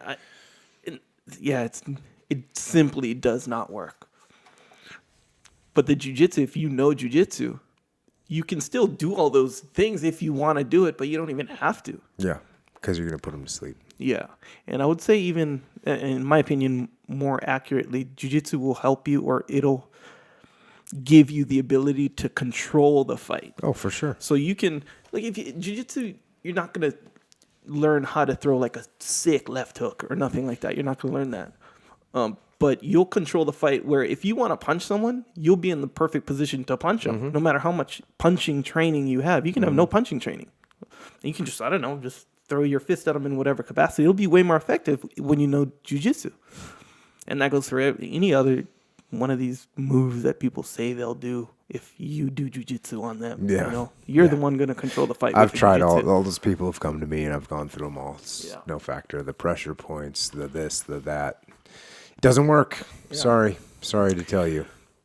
It might work like, the wrist ones if you sit there and let them do it and be like, okay, yeah, that hurts. And also going against someone that's completely untrained, you can have some sort of success with some of this stuff. Right. But not against a determined attacker. Yeah, and that was kind of the point where it's it might work if you let them do it, but that's the thing, you don't let them do it. So ultimately, learn jiu-jitsu. The likelihood of that working is very, very low, just in the spirit of fairness. And jiu-jitsu's fun. Yeah. It's creative. Yes. It's a good workout. It ups your confidence. It gets you used to combative situations where you're going 100%. Yeah. It gets you used to having someone grind on you and try and smash you. And that's a big deal that I didn't even think about, where just having someone in girls especially, or just people who aren't used to confrontation, man, when you get in a fight. It inoculates you to the terror of having somebody just all up grinding up on you and trying to smash you. I want to say it was UFC 4. Mm-hmm. Which one was the one with Art Jimerson with the one glove? Was that? No, that was one. That was one. Okay. So he got mounted and tapped. Yeah. And man, that's a perfect example. He didn't get punched. He didn't tap from any kind of punch or submission hold. He got mounted. And then in an interview later I saw, he said, man, I was just feeling claustrophobic up over there. And if you watch it, he wasn't mounted for very long. No. He was just, he just wasn't used to that. And imagine if that was a real life fight. Someone attacks you and they're like mounted on you and you don't know, man, you can't tap. Man, you're not gonna be able to handle that. Bro, if you know jiu-jitsu, you get mounted. That's no factor. Bro, some people, they know mount escape so good where they hope they get mounted so they can get on top, And then so you compare those two sides of the spectrum, jiu-jitsu. Mm-hmm. Know the jiu-jitsu. Yeah. Next question. Can you expand on how to appropriately, effectively, and tactfully lead up the chain of command in a profession that's considered to be very paramilitary? My line of work sometimes works against us, limiting ideas and ways of doing things. Yeah, and they're talking about the tradition in their line of work. Okay, so what do? You got an organization you're working in, and how do you lead up the chain of command? Well, even in a paramilitary organization, which, infers that this is a very hierarchical structure and it's chain of command driven. And how do you possibly get your boss to do what you want them to do? Well, it's actually fairly simple.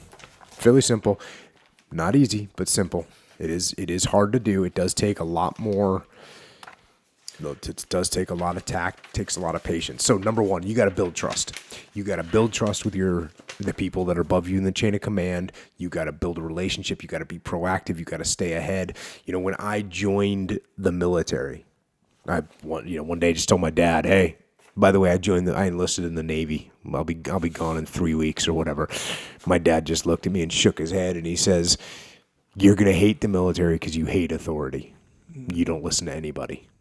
And I was kind of a young, stupid kid. And I'm like, whatever. I'm going in the SEAL teams. It's a team. We don't have to listen to anybody. Of course, I was completely wrong. And you do listen to people and you do have a chain of command. But he was right in the fact that I didn't like to listen to people and I didn't like authority. So how did I get ahead of that? It was pretty easy. What I did to get ahead of that was I got ahead of it. And that's what you need to do here. You have to start that attitude of where you're doing what needs to be done before you get told to do it. So you start to appear to have more knowledge and good foresight of what's going to happen. Now, you got to be careful that you're not showing up the boss. You can't be flaunting in their face and I already did that, because I'm so much better than you. That's not the goal here. The goal is to build confidence, not to build animosity. You don't want to build animosity. You want to build trust. You want to build confidence. You want to make that person start to realize how good you are. Again, be careful not to throw it in their face. Now, the tradition piece. And sometimes people do cling on to the traditions. And they use the traditions to shut down evolution. And that's bad because what they're really doing is they're protecting their world. They're protecting their existence. And so that's a big wall. That's a big, hard wall to get through. Now, most people do have traditions, and traditions, what are traditions built on? Do we build traditions? Are there traditions of failure, and we're proud of that? Right. Are there traditions of losing, and we're proud of that? No. Yeah. The traditions are proud traditions. They're traditions of winning. They're traditions of excellence. And in some way, traditions of excellence and traditions of winning and traditions of domination have to be tied in some way to evolving and to adapting and to getting better because that's how we win. That's how we dominate. So you have to find that hole in the tradition, that part of the tradition that implies that what we do in our tradition is we get better. Yeah. That's all it is. You just got to find that thing that says we get better. We win. And you take that and you carry that lead, that little crack in the armor of tradition. And you turn that into, we have a proud tradition because we're the best. And if you're going to be the best, does the best stagnate? No, the best evolves. And again, you got to be careful. You can't throw this in their face. Yeah. You got to say, hey, you know what? Our tradition is that we're the best. We make things happen and we get things done. And we always do it better than everyone else. So you know what? Here's one way we could do it better. If we did this, you got to look for those little cracks in the tradition to bring forward change. Now, again, the most important thing, though, is you got to continue to build that relationship with your superiors. You're constantly trying to build that. And I've said this before, and I'll say it again. No matter who I ever worked for, I had the same relationship with the crazy boss, with the knucklehead boss, with the loser, with the great guy. Had the same relationship all the time, and that was they trusted me. Didn't matter who I worked for. So you got to build that relationship of trust. You've also got to be careful that as you're trying to be proactive and as you're trying to get things done, that you're not looking to do it for your own ego to get credit. Because that disturbs the people at the top. And it makes them say, oh, he's just trying to shine. He's just trying to look good. Screw him. Throw his ideas out. That's what you got to watch out for. So that's your ego. Don't make your ego fight their ego because they've got an ego too. You want to let your ego go. Build that relationship. Make the change slow. It's going to be slow, steady, and it's going to take persistence in the long war. You got to have patience. Tradition doesn't break down overnight. Tradition takes time to morph. So you got to be ready for that long war. And don't get frustrated. You're part of a winning team. You're part of a team that has a proud tradition. You just got to add to that tradition, and that's going to take time. Legit. That's how you do it. Next question. Hi, guys. How about on a podcast you talk about what is the essential equipment for a home gym? Okay, so for me, first of all, if you have nothing, if you're building from zero, the first thing you need is pull-up bars, a pull-up bar, and a dip bar. Somewhere to do dips and somewhere to do pull-ups. And that's what you need. Now, be careful if you're listening and you're like, okay, I'm going to go buy a pull-up bar and a dip bar. Don't get the little flimsy looking things that cost $129. You don't want that. It's almost worthless. It's better than nothing, but it is almost worthless. You want to get a legit dip bar and a legit pull-up bar. Dip bars are a little bit easier. You can go pretty cheesy on dip bars. But pull-up bars, you can't. Pull-up bars, you need something legit strong. You can bolt it to your wall, but you need a nice pull-up bar with a 1.5 inch or a 2-inch metal pipe. I still have a pull-up bar that I bought from Home Depot. I bought it in 1998. Okay. I've had it ever since. And it's bolted on to my squat rack. But that's all it is. A piece of, 2-inch pipe, and that's what you do pull-ups on. So when you say make sure it's legit, why is that? So it doesn't break while you're using it, basically? Yeah, and also it's got to have some weight to it so you can do kipping pull-ups so the thing's not shaking all over the place. You see these, this is just going total cheese ball, the things with like the foam handles that just rotate and fall off, and it's just a nightmare. What you need is a pipe. That's what you need, is a piece of pipe from Home Depot. And then you need somewhere to do dips. Now, one thing that you can do that will cover both these is you can get rings. Gymnastics rings. Right. And you can adjust the height of the rings, and you can do dips and pull-ups on rings. And then you can do muscle-ups as well. So rings are almost if there's one thing you could have, if you could have one piece of equipment for working out, it'd probably be smart to go with just wooden rings.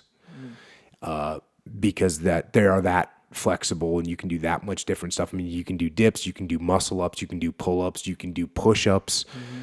You can do all kinds of stuff. You can do levers. You can do front levers, back levers. There's all kinds of gymnastics moves you can do. You could basically work for the rest of your life on rings and be good to go. So rings are a way of handling the whole pull-up and dip bar situation. But and that's why it's pretty much the number 2 thing for me is pull-up bar, dip bar / rings, because those are all going to kind of get you those basic body movements to build your strength. Once you get past that, now it's time for a squat rack. It's got to have a squat rack. And as soon as you have a squat rack, now my squat rack has a pull-up bar on it, which I bolted on myself. My squat rack is the same year. When I bought my first house, immediately had a garage gym. It was 27 years ago or something like that. Built a garage gym immediately. Bought a squat rack, still have the same squat rack. Bolted a pull-up bar onto it, still have that. I modified it a little bit and made dip bar, so I had a dip bar on it. This is before you could buy gymnastic rings, or I didn't know how to get a hold of gymnastics rings back in those days. And then the next thing that you need an Olympic lifting bar and bumper plates. And so you can do your squats, your cleans, your clean and jerks, your deadlifts, and all your basic strength movements. After that, for me, I think kettlebells.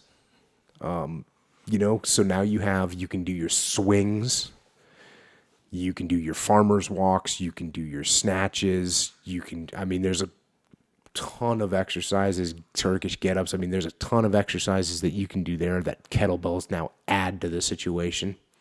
And you can do some really psychotic conditioning, metabolic conditioning with the addition of kettlebells as well. At this point, if you only have one set of rings, I have 3 sets of rings, and I have one that's high for muscle-ups, I have one that's medium for dips, and I have one that's low for push-ups. And just have those all the time, so then you don't have to adjust them, because I guess I'm too lazy to want to adjust my rings all the time. Yep. The next piece for me is I like rowers, the Concept 2 rowers. I have one. I've had it for a long time. They're a brutal workout.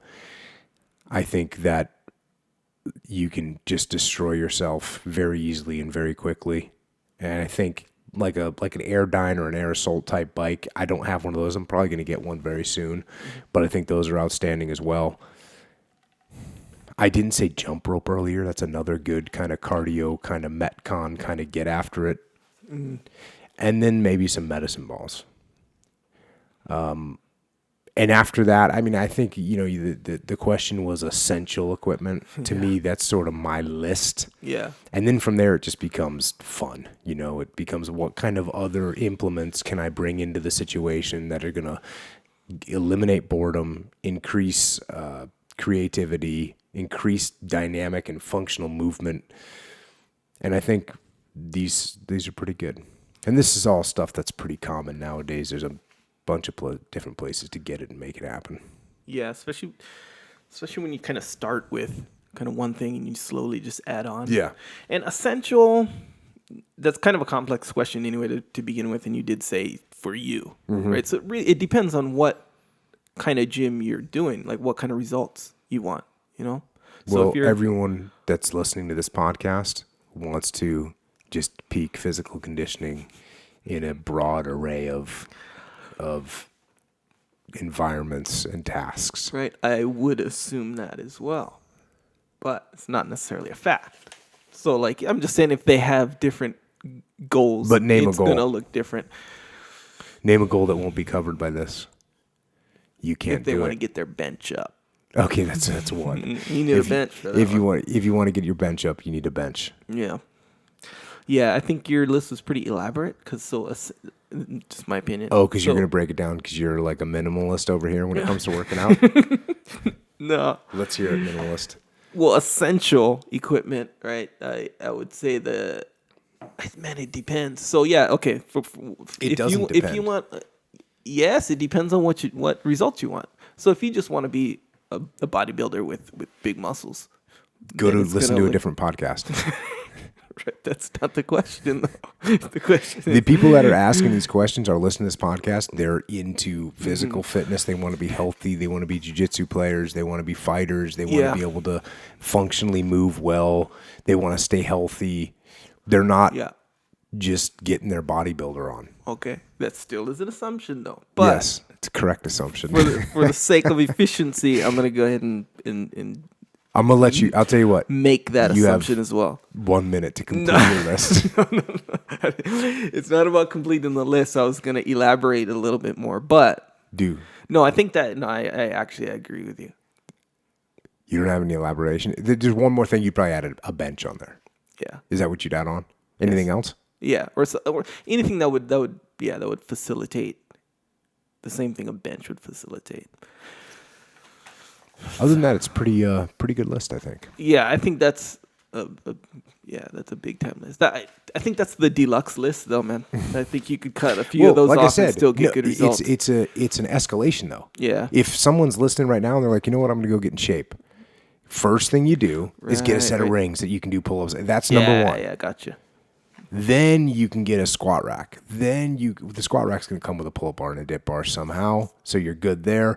Then you got to get the bar and bumper plates, right? Which you can escalate. You can start with just a bar, and 2 25-pound bumper plates, and then every month buy another 45 pounds or 100 pounds or whatever, and you're good.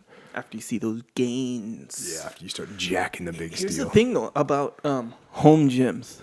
Is if you work out at home, especially these kinds of workouts, you get more of a testosterone boost if you work out at a public gym, like at a 24-hour fitness or CrossFit gym or something. Which one gives you more? If you work out, basically if you work out in front of people, if there's other people around, you get a testosterone boost. How come? More so than you would. It's this thing where. I don't know. It's this weird. Some guy did an experiment a long time ago where I don't know how long ago, but he did an experiment where he found out all these little things that you can do in front of people that'll boost your testosterone. One was like drive a car, like a certain kind of car. And if you do it in front of people, it boosts your testosterone. So if you, and not only do you get that, you get mental priming as well. So when you walk in the gym, like the CrossFit gym, all the smells, the sounds, and all that basically primes your mind and your physiology for a workout.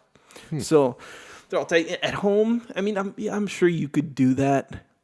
I don't think it would replace the actually being there. Just that part of it. I'm not saying home gyms are junk. I'm not saying that at all. Yeah, no, because when I walk in my home gym, you're primed. I feel it. I feel primed. I love it. Yeah, see, and that's part of it as well. So the whole reason I set up a home gym was so I don't have to make that drive to the gym and get all, but that kind of works against you. It's interesting that you use that.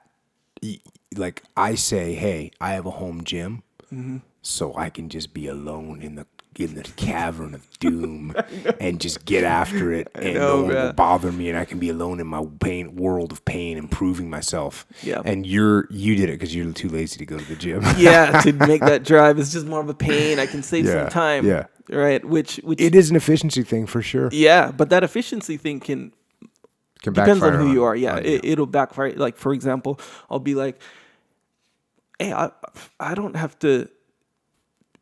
You feel like you don't have to get the most out of your workout because I could just come right back here, in an hour when I quote unquote feel better or when I feel more like doing it, or the TV's right there and look, hey, so whatever's it's just a lack on. of discipline. Big time lack. It's a lack of discipline. Yeah, it can be. And if you're looking for helpers for that discipline, a home gym, it could go either way, man. Yeah, it depends on who you are. Because I personally, I'm able to work out sometimes only because I have a home gym. Yeah. In other words, if my time is in a day, I'll get up super early. And if I wouldn't be able to hit my own gym quickly in 30 minutes and get a workout in, I wouldn't be able to it would take me 30 minutes to just get to gym and back. Yeah. Yeah. Well, I recommend if you make a home gym, you do it in a positive way to increase your discipline. That's what I recommend. Yeah. I like how your home gym is kind of separate from my house. Yeah, where you have to kind of go to it. Yeah, so I do get to escape. I feel like that's a big factor. Mine is like right outside next to the barbecue. Yeah. Next to the little... You don't know whether you want to I don't know if I'm cruising or lifting, Yeah. So, it depends. It's rough for Echo Charles. Doesn't know if he's cruising or lifting. Next question. Okay, podcast question. How does it feel to do Tim Ferriss podcast, Joe Rogan podcast, and get thousands of followers listening to your podcast, reading your book, etc.? Do you worry that some of your fans place you on a pedestal and engage in hero worship? Yeah, so this is a question that I was actually not going to do because I was a little bit uncomfortable with it. And then I was like, okay, why are you uncomfortable with it? It's not that big of a deal. Although I will say, it does make me feel uncomfortable to think of people thinking of me in a heroic way or whatever. That does feel strange to me. As far as being on Rogan and Ferriss and Sam Harris and doing some of these podcasts, it's, it was really cool. It's definitely, meeting people all the time as I travel and meeting people that have read our book and have gotten a lot out of it, and that feels very rewarding. It feels very rewarding. It feels great when someone says, hey, I use this chapter, or hey, your book. I mean, people are saying that, hey, your book changed my life. And I take that with a grain of salt, but it feels good. It feels positive. I like that. I want to help people. And so that feels good. But as far as, it's not that, like my social media presence, which I had zero before, and now I have it, and it's not really that big of a deal because it's just me. I'm still just me, and there's nothing that's different or has changed. And when we talk about doing this podcast, we don't talk about how we should act or how I should act to get more people to listen to it.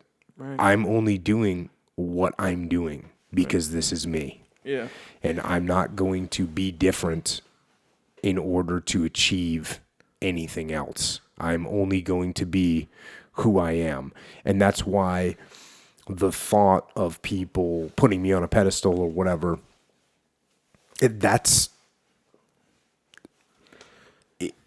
I know that I'm just a person. And I think that it might be how I get presented, by the media, how I get presented even on this podcast. When I'm on this podcast talking to you, we're talking about specific subjects that we are interested in. And it's not, I could see where someone might think, oh, Jocko's this superhuman. And no, I know I'm not. So if I come across like that, it's only because you're seeing a sliver of me that appears that way. Right. I'm not saying I know I'm not totally normal as well. I mean, I know I'm not a normal person. I know I'm a little bit to the edge of, being a little bit extreme. Yeah, a little bit extreme-ish in some ways. Yeah. And I know a lot of that just has to do with my habits as a person. Mm-hmm. But the fact of the matter is that no matter what happens and no matter what I come across and no matter what people might perceive me as, I don't perceive myself as special or as a hero for sure. Because, and one thing that will always stay with me is that I've been in combat and I've been humbled by combat. Mm-hmm. And I think that I've been on the battlefield and I've been confused and I've been outmaneuvered and I've had my guys killed. And so I know what a real hero is. Mm-hmm. And it ain't me. And that's always going to keep me grounded. And I will never forget that. Yeah, and you, as far as being worried about people putting you on a pedestal, like how you're saying, you be you, and that's all you're gonna do is be you. You're not trying to live up to anyone's expectation. That was never a goal of yours. No. So if someone has an expectation, since that's not your goal, how can you worry about it? You're gonna continue to be you. And here's, I don't know if it's irony, but the more you do that and just be just authentic or whatever, it seems to draw more people to you. I guess, but I don't know because I'm not acting any other way than I acted a year ago or, 4 years ago. I'm just, you know what I do? I train Jiu Jitsu. I work out. I wake up early in the morning. I try and get smarter. I, try and do better. Yeah. That's what I do. Yeah. So yeah, I'm just gonna, I'm me. And I actually, I'll tell you, this is interesting, is that people that I interact with now, I enjoy it and I get something out of it. I'm taking away, they're giving me as much inspiration as I'm giving them. Yeah. There's one girl on Twitter, mm-hmm. and I don't want to say her name because it's I don't know how, I don't like to disrupt people's privacy. Right, she's on Twitter, but she's clearly a little bit of an older lady. She's a cancer survivor. When I say older, she's at least in her 60s. Mm.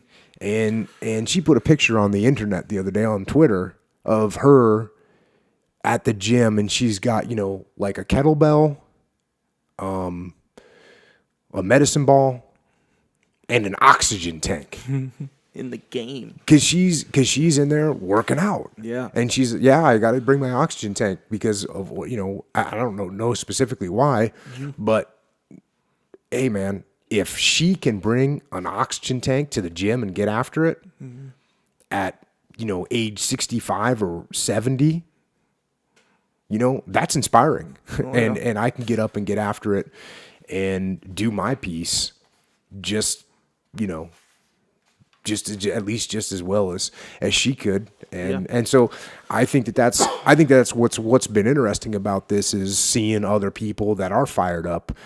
And that's another thing that kind of happened early on in this journey for me.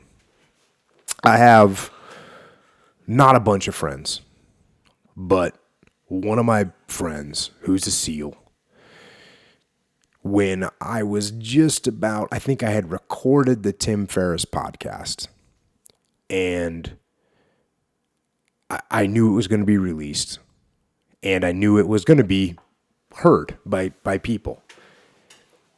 And when I got back, I texted my friend, and I said, hey, I did this podcast, and it's going to be released, and I'm going to be one of them. And what I meant by that was one of these guys that sold out, for lack of a better word. Right. And I'm out there, I'm a Navy SEAL and I'm the biggest, baddest guy, because there's plenty of those guys out there. Yeah. And now I'm going to be one of those guys. And so I said, I'm going to be one of them now. Sorry. And he wrote me back and he said, that's awesome. And we got so many guys running around saying all kinds of stuff. You should be out there representing. Yeah. You should be. And he went on to say something even more powerful.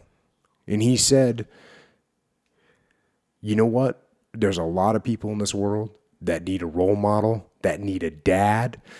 I needed a dad. I needed a father figure. And that's what you were for me. Dang. Yeah. And for you to go out there and be out there in the world and be that role model for other people, it's awesome and you should do it. And I love the fact that you're doing it. Yeah. And when he wrote that to me, it kind of changed my attitude. Yeah. Because I did look at the role models that people look at. And I said to myself, and again, I think part of what might make me a good role model is that I don't think I'm a good role model because I'm still trying to get better. And I've done all kinds of stupid stuff. We need to have a dozen podcasts on the stupid things I've done in my life and talk about the mistakes I've made growing up and all the that's another thing. Like when people see me on the podcast or they hear me on the podcast or they read the book, they're seeing the good part, right? They're seeing, I would hesitate to say, but they're seeing the best part of me. Right. They're seeing a mature person. I'm not that mature, but they're seeing the older, the maturest that I've ever been, which is right now. They're not seeing the idiot, growing dummy that I was and that many of us were when we were younger. Yeah. Now, might I have had a little edge? A little bit of advantage. Maybe I was a little bit ahead in some cases, but man, I didn't, Yeah. And so that when I got that text, that was a series of texts from my brother, that really gave me a different attitude on this whole thing, and it made me feel more comfortable with the fact that I was selling out and that I was now going to be out there in the public view. And all this being said, at some point, I'm probably going to go right back to the cave that I came from. Yeah. And I don't want, I don't have what Patton had, which is like this huge desire to be famous. I have no problem not being, I was unrecognizable to the world for my whole life. And the fact that I'm a little bit recognizable now, it doesn't make me feel great. It doesn't do anything for me. Yeah. I'm just doing what I do. It's not my goal. But is there a goal to try and help some people out there? Yes, and I think hearing that from that buddy of mine made me solidify that goal a little bit. And again, not to try and say, hey, be like me. No, it's to say, learn from what I learned from. Yeah. I did some dumb stuff. I've been through some stuff that most people don't have to go through. So if you can take something away from it, awesome. Don't worship me by any stretch. Yeah. But let's work together and see if we can get better as a team.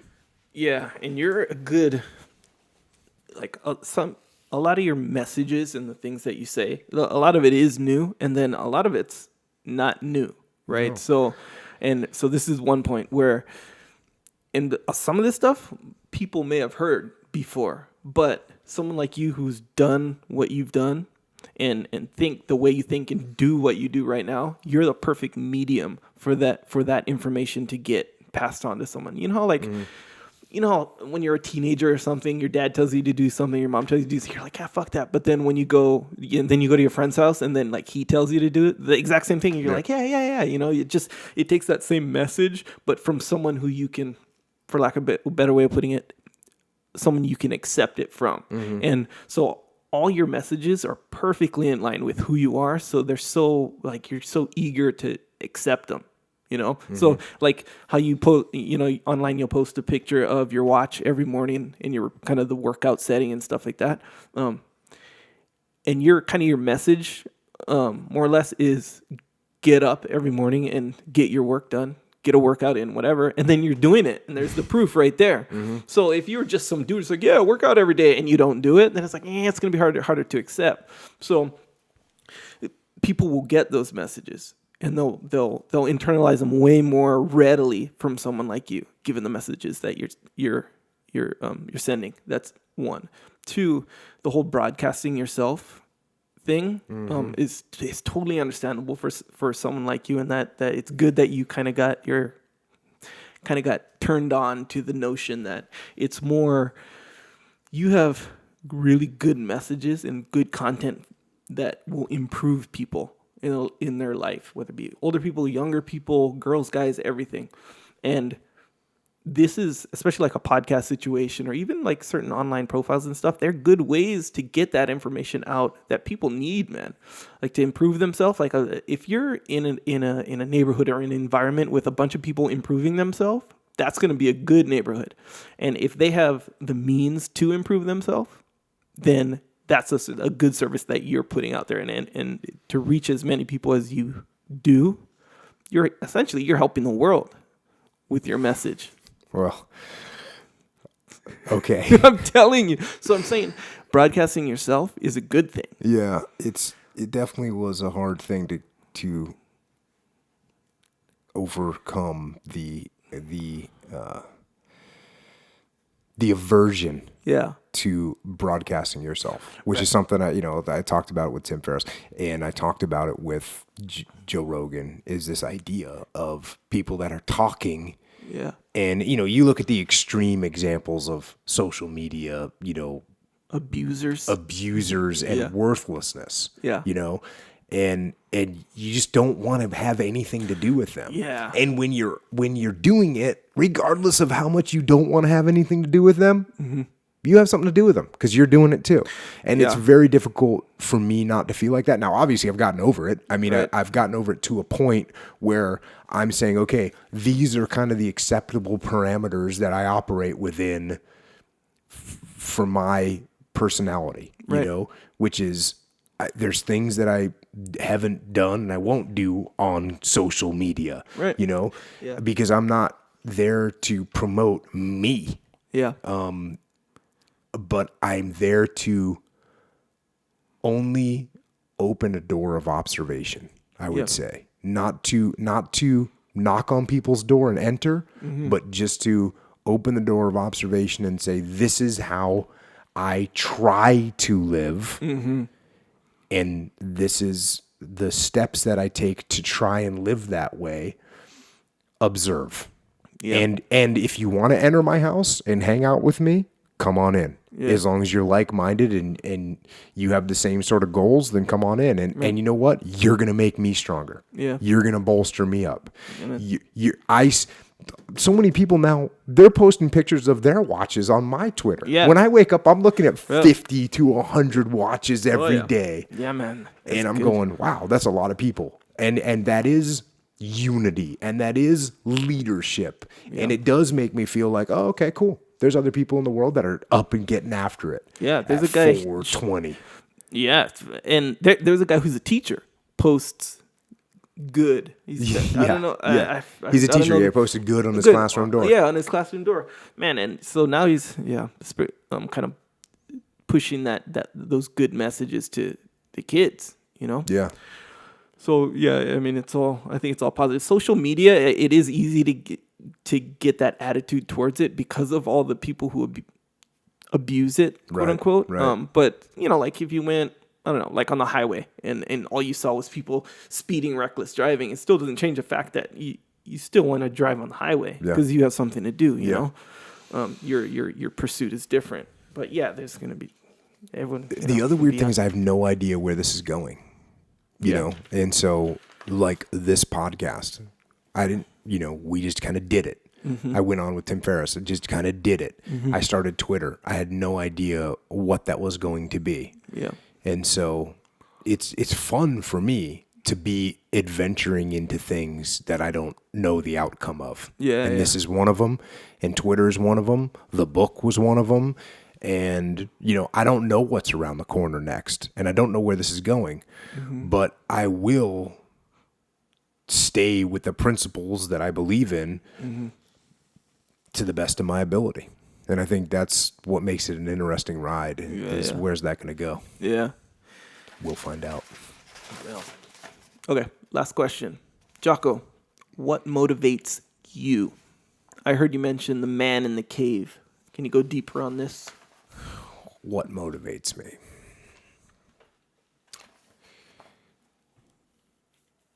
Well, I've talked about this before, and it's kind of what we were talking about a couple minutes ago as well.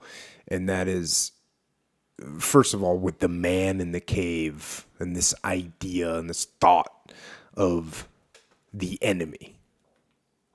And that was a thought that used to drive me and kind of haunt me and make me get up early and work hard to push myself. Because I knew that somewhere out there was an enemy, a real man, a person, a human that was waiting for me and that was preparing for me. And therefore, I needed to prepare for him. I needed to be ready. I needed to be the things I always talk about. I needed to be stronger and faster and smarter and better. So that when we did meet on the battlefield,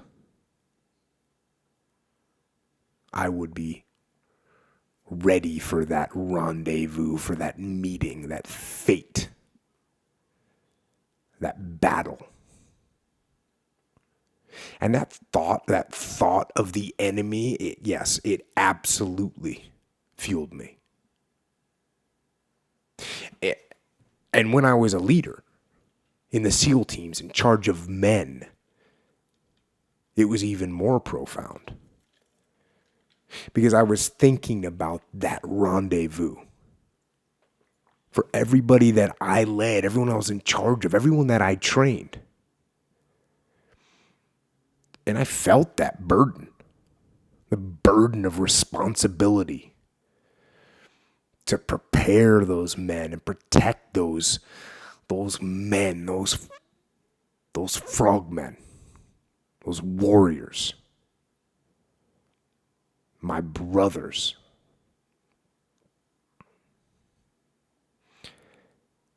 And it was my burden to train those guys and prepare them. And that burden, it may have made me a little bit crazy, a little bit paranoid, a little bit over the top.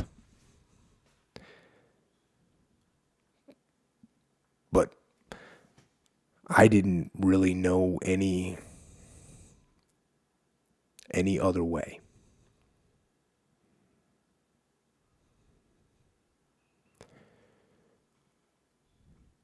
And so now, I am no longer a combat leader. I no longer prepare men for war. So the drive and the motivation is from a different place.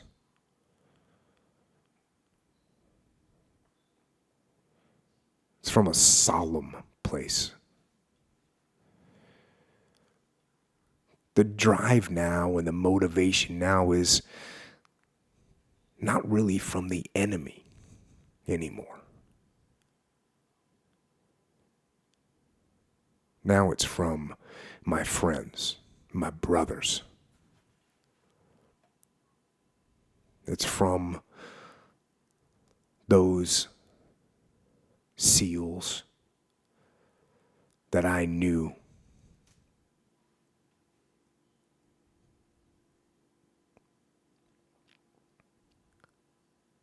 And that I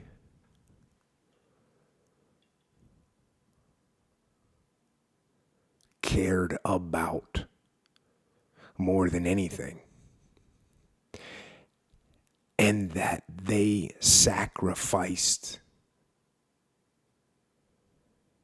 everything for us and for me.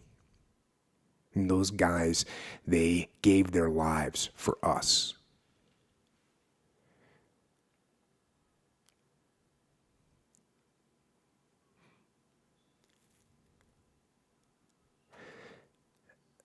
And now I cannot help but think and remember that every breath that we take is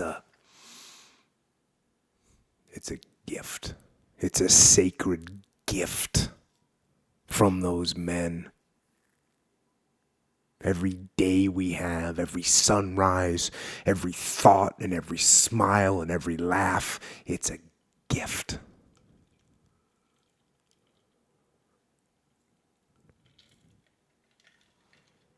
And I will treasure that gift of life. And I will not let it go to waste, not 1 second of it. And I'll cherish every moment of it, and I will live it. I will live it in their memory.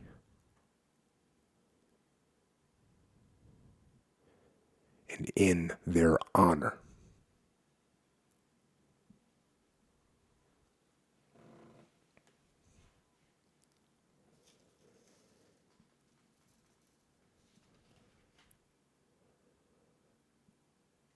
I think that's about it for tonight.